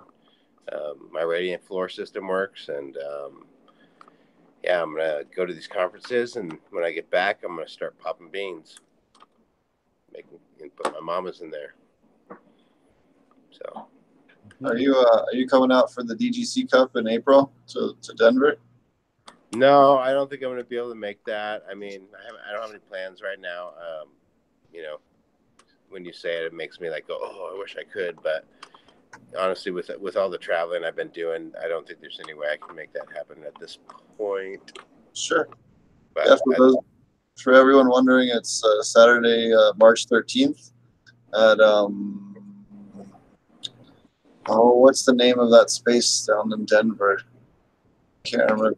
Cultivated Synergy is where it'll be at again, and you can check out info for that over. If you're trying to get info to that, just shoot an email over to dgccup@gmail.com. These guys are great. They're real good friends of the show. I was just talking to Scotty here over the weekend, and definitely go out and support those guys if you're going to be in April, around in Denver in April, weekend before 420. So why don't you, since you got to take off, why don't you tell everybody one more time how to connect to the Regenerative Conference? Yeah, it's regenerativeorganiccannabis.com. And my website is dutchblooms.net. And yeah, there's seat tickets available.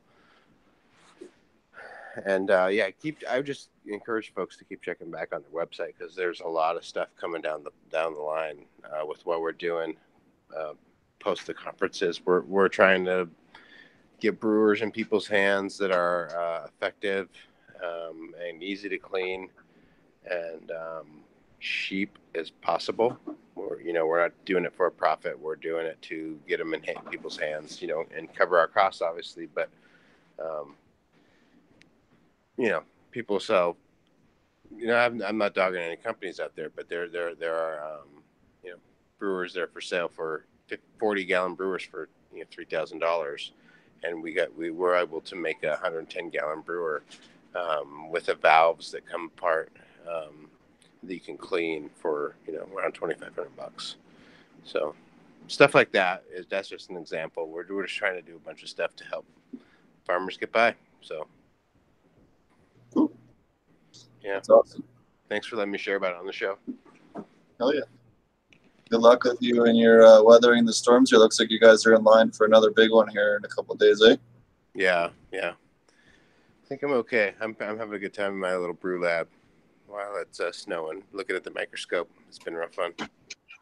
Right? Sometimes it's good to be cooped up for a minute. Yeah, I want to get one of them brewers too. That you can't beat. You've already got the design and everything. That's pretty good deal right there. Yeah, the one I showed you guys is actually just a mock-up. I have these really cool valves coming in that are beer kind of brewing valves that you can totally three-way valves. You can unscrew and take all the ball apart and scrub it all down, and they're stainless steel and they're pretty badass. So yeah, that's really cool. That's a big help there. That's going to help so many people get involved, because otherwise they're overwhelmed. They'll be standing there for 4 hours like we used to do at Lowe's. That's a big box home store. Right. That just used to walk up and down the aisles for hours trying to figure out how I'm going to put my system together. And that was fun times, though. I mean, that was fun times looking back on that. Right on, guys. Well, thanks again for hanging out, and I'm gonna hang up. But have a great night, everybody. Later, Josh. You muted? Anything else new with you since Thursday? Thanks a lot, Josh. Not really. Just did Josh say something, or did he go? Oh, that was all right. No, I think I just lagged. I would just just doing a little bit all the time, trying to get reclaim the farm this year, and that's it. Nothing much. Like I said on the like I said earlier, I was really looking forward to going to that conference, and I still may be able to do it. It's not a no at this point. It's just a matter of freeing up now an extra couple $100. So it's it depends on if I can figure out a way to raise some money. I think that's what it's going to have to do. I'm going to have to raise some money from some people, maybe a company I work with, but I'm not sure how much. I mean, we just got through with Christmas and all, and we did real good over there. Who you laughing at? I can see my reflection of my own face. Oh, next to your face in the way your screen's. Oh, yeah. Where are you at? Right there. Yeah, like you used to squish his head, So yeah. I decided to use that trick. I thought, because people used to get a kick out of that, like how they were getting to see themselves on the show in my screen. Anything else going on in your garden, or? No, because we're at the point where we're waiting on gardening right now. I mean, it's approaching the middle of February, so in the next week or two, I'll be starting the propagation of my pepper seeds and such like that, because peppers take forever to get started, and so I like to start them in the middle of February so that I can get them out after the last frost and just go ahead and get them as early as possible. And if you do that, and it can't hurt you, because for you folks out there, if you plant because pepper seeds, they stay so small for so long, and then all of a sudden they start shooting up, and you can just keep them. I do recommend. Now I use Oasis. There's a lot of different ways that people start, but I was taught, in the commercial business, I use Oasis cubes, slabs actually. I think I went to the bigger one again. There's some, you can actually use for peppers. They make a slab that's got 278 cells, you know, that you cut, and you just cut them apart with a steak knife or something like that. But you can't wait too long. That's the other thing. It's funny that peppers take forever to get started, but you don't want to get, well, I guess, Steve, you might be able to say, I guess we're learning maybe it wouldn't be that big of a deal, but the roots will will grow into each other. And then if you wait too long to cut them out, I feel like you let the roots, and then you're cutting off a lot of your developed root system. What do you think about that? Depends on much of the roots. I know peppers can take anywhere from 1 to 3 weeks to germinate, which is the biggest pain in the ass with them. And then again, like you said, they grow painfully slow the first month. Oh, easily. That's a good time frame for the first month. I mean, they'll barely be an inch high after a month. You know, but what you can get out of it later is it's worth it. Depends too. Depends on what you're feeding them. If you get your microbes dialed in, I've had them, you know, I've gotten peppers in under 3 months from seed. Oh, well, 3 months. You mean you harvested a pepper. Well, that's pretty good. That's 90 days. That's pretty quick. Yeah. Well, that's like I can't just, because I got cucumbers. They always say 55 to 60 days on cucumbers. I've gotten 30 days. I've had cucumbers. The plant was 2 weeks after germination, foot long, and had 3 developing cucumbers and 2 new flowers on it. Yeah, I'm about in that same place. You get now most of the time when you do commercial, they tell you to cull the first 3 or 4 peppers off the plant to allow the vine to get thicker to support a heavier load later. So it's. But if you got a bunch of cucumber plants and you're really not growing for money and you're just growing for yourself, you could take, and you don't have to do that on all of them. So you literally can have I've had cucumbers where I could eat them in 25 days, you know, from germination, because they grow like, especially good genetics, good cucumber genetics, not some off the wall stuff, but some good ones like the Diva cucumber that Johnny Seed sells is incredible. It's a really crispy. It's called a Diva because they want you to cut it at, harvest it 4 to 5 inches. They'll grow humongous, but they get watery the bigger they grow. So you get the super crisp, great tasting seedless cucumber. And I believe it's guyanaceous too. So that's self-pollinating, right, Steve? For those people out there. And I love those. And I love planting those because you can pretty much plant them. If it doesn't get cold enough to kill them, I could almost plant some of them and have cucumbers in a month. If it stays like this right now, I mean, it'd be perfect for growing that kind of stuff. I can't believe we're experiencing high 60. We had 80-degree weather about 3 or 4 days ago. We had an 80-degree day. We got to 80, I think, last Wednesday or Friday or something like that. It's just unbelievably warm for February. But there's no global warming. Just ask the president. Yeah. And sorry, I didn't mean to get political or anything like that. Yeah, there's nothing wrong with nothing's going on in this planet right now. I mean, like even for Josh up there in Washington, as far up as he is, that storm they got, they're not even used to that up there. That thing is nasty. It's that cold here on the West Coast, in California, and Oregon and Washington. Out here, it doesn't get that cold ever. Unless you're in the mountains, unless you're above a certain altitude. Right, and then it's cold. For all of you, so it doesn't matter where you're at. If it's in the mountains, it gets cold. I found out the hard way in the Allegheny Mountains in Pennsylvania. I got you one better. I was 3 miles from Mexico and it snowed because of altitude. Well, yeah, because New Mexico's got some pretty tall mountains too. But I was in. I went to work with troubled children once on a wilderness camp and wagon train company, and went up there to their wilderness camp was in Pennsylvania, and so I went up there and I got up there and it was really nice in the afternoon, and we did a sweat lodge ceremony to purify ourselves before we were put in, interact with the kids and all, and most of us need to be purified a little bit, and then I got out of there and it was June, so I'm like, well, it's June, I didn't pack anything. I don't even think I had a sweatshirt. I figured I'll just buy my winter jacket when I'm up there and buy something that, like looks like I'm a local, like some things local people wear, not some whatever I was, coming from the Southeast. And I froze my balls off the first night. I was ended up wearing like 2 or 3 hoodies. So you could say all the kids, you know, each camp had their own hoodies. So fortunately, the staff was really cool too. They, you know, you don't realize, you know, when you go on that, how prepared you have to be, whether it be for growing or even just to be relocating.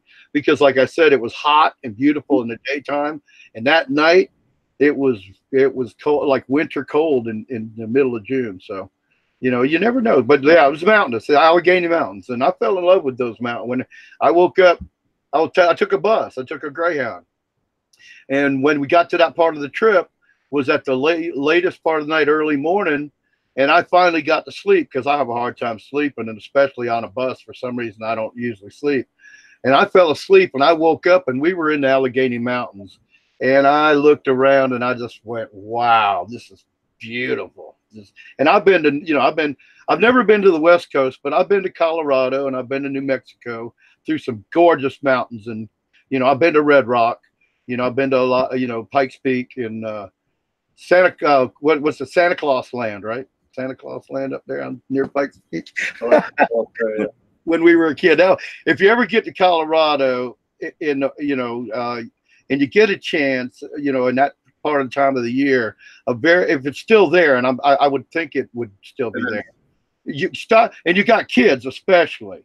It's nice even if you don't have kids, but if you got kids, I had a great experience because my parents took us to Santa Claus Land. So it's a very nice little place up there. We were visiting my aunt and uncle in Colorado Springs, and we took a day. You go there for the day, and you go to Casa Bonita for dinner. Yeah, it's really, but it's beautiful. It's just incredible. I mean, Colorado. Oh man, yeah, that's as beautiful as New Mexico was. I was overwhelmed with Colorado, the beauty of up there. You know, it's just incredible, everything. But you can't take a lot away. There's a lot of beauty in like any mountains. Anywhere you go in the mountains, I find it to be beautiful. Besides, Colorado's the only state with gas stations that sell weed. Yeah, we're getting weed postcards in the mail. Second, Oregon has that too. I forgot.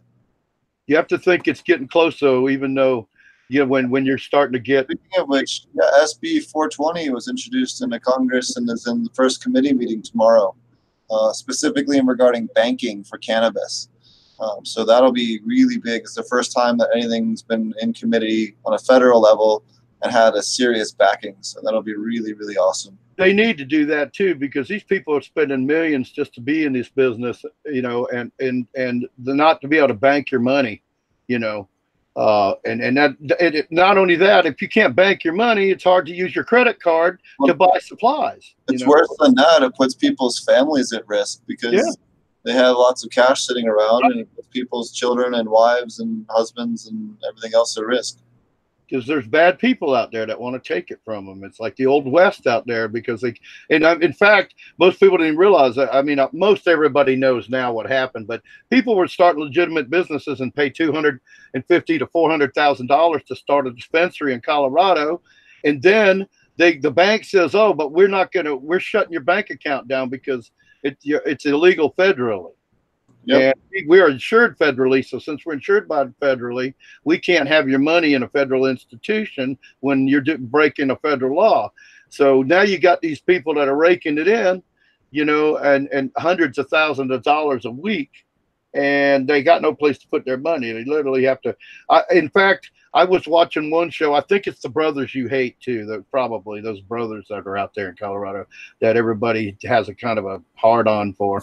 But they did something really cool. They went and started they bought real estate that was an old closed bank that had a vault in it already. So they were I thought that was really good ingenuity there on their part. That, you know, because that's one of the things. I guess if you had a vault, you know, yeah, it could be pretty cool there. But even after a while, let's face it, that's not safe. It's just not safe to be having all that cash on here. It's not. So, because they'll rip you off for weed. What are they going to do for a vault full of cash? You know. Yeah. So I've been just working on a bunch of projects.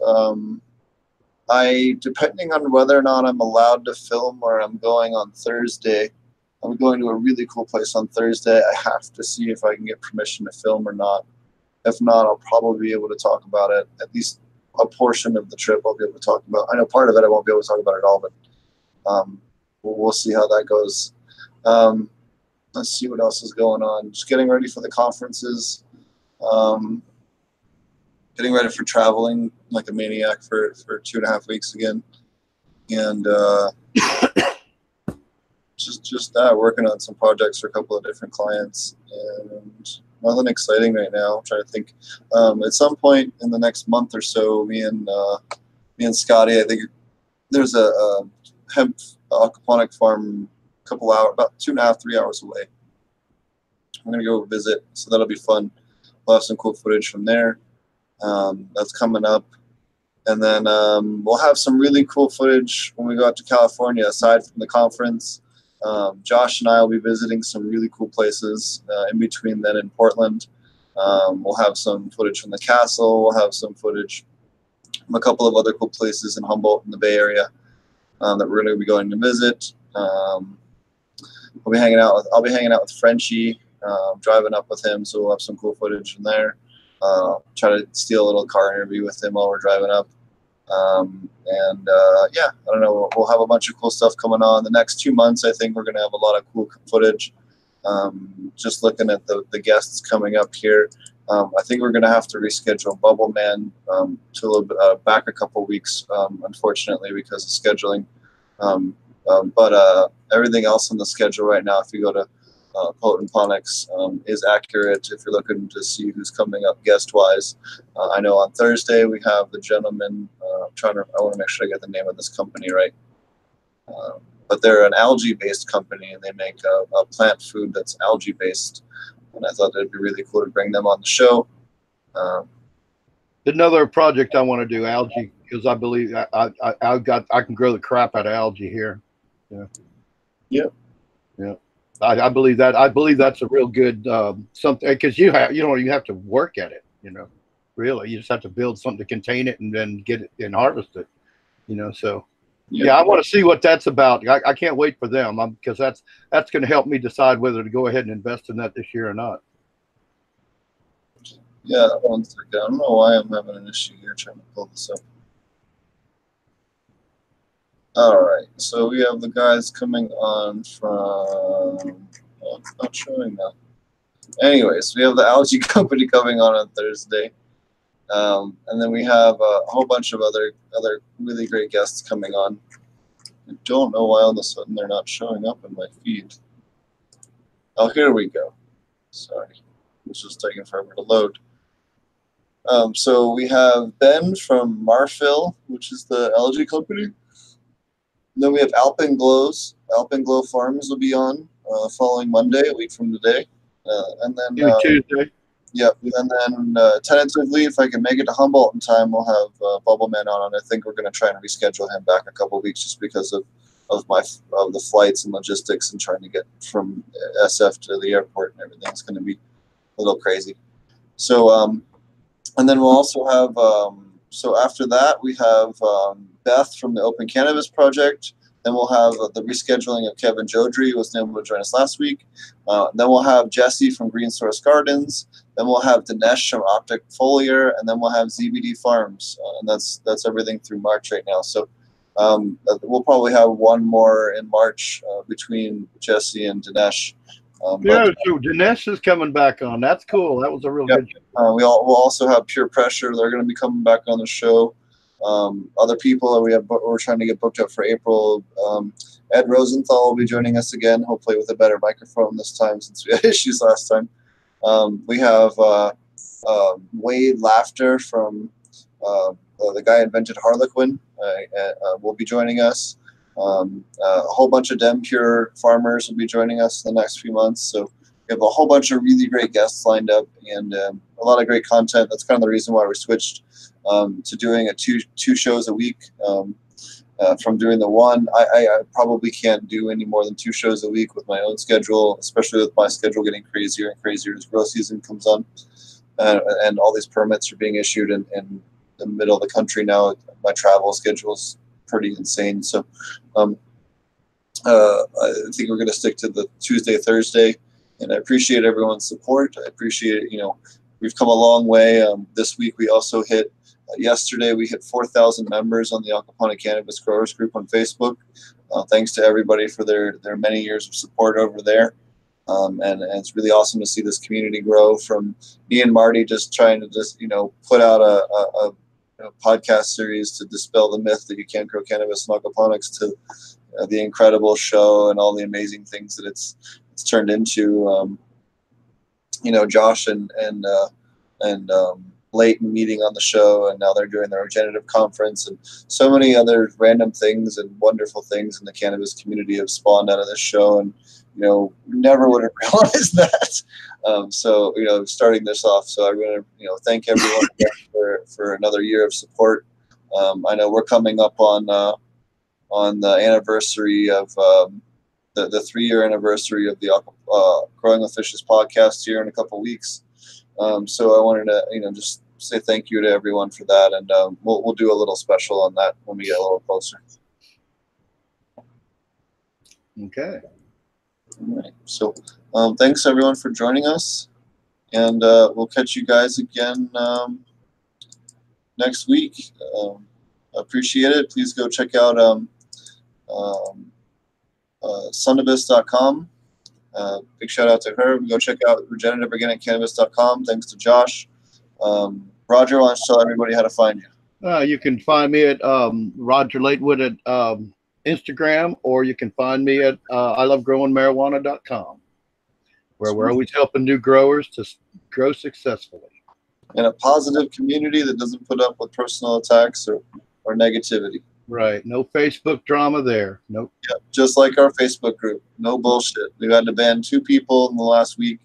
So new people came in, thought they could come in, talk smack, be disrespectful. They got a warning. They kept doing it.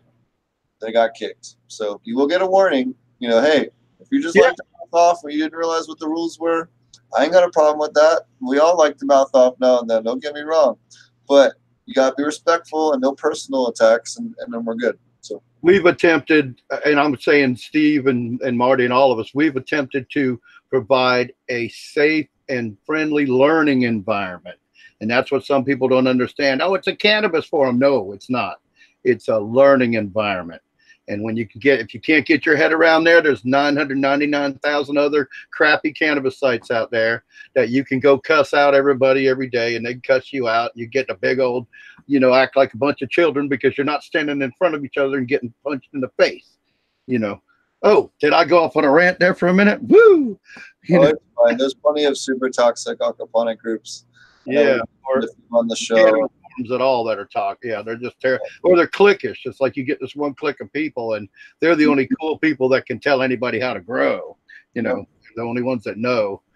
So yeah, I'm real proud of being part of Robert Berman's concept and project, and it keeps expanding and expanding, and I'm just so happy to be part of it. And we got a great team over there, and a bunch of experienced growers, and for you older people out here, we especially specialize in older folks that have medical issues and such like that. We really take care of the forum. We take care of the community, and we have a lot of mature sharing members and expert staff that are matured. And we don't, I mean, I'm sure we've got some kids, but kids don't hang out at our forum too long. I mean, we try to provide fun things for them, but we're looking for the adults that want to learn and be serious about it. And we try to make things where they have a place to have fun, but in an appropriate manner, so that, I didn't want to offend. We got grandmas and stuff on there. I don't want to offend some old grannies with some guy cussing her out like she's, like she's a piece of trash because he's got a, monitor in front of him, so. Yeah, thanks for shutting up, Steve, how friendly and cool it is over there. And everybody loves it when they come over. I think, we don't lose a lot of members, except for the, the ones that can't be appropriate. And then we kick them to the curb, like Steve said. Yep. And thanks, everybody. You can find me at Ponics on YouTube.com.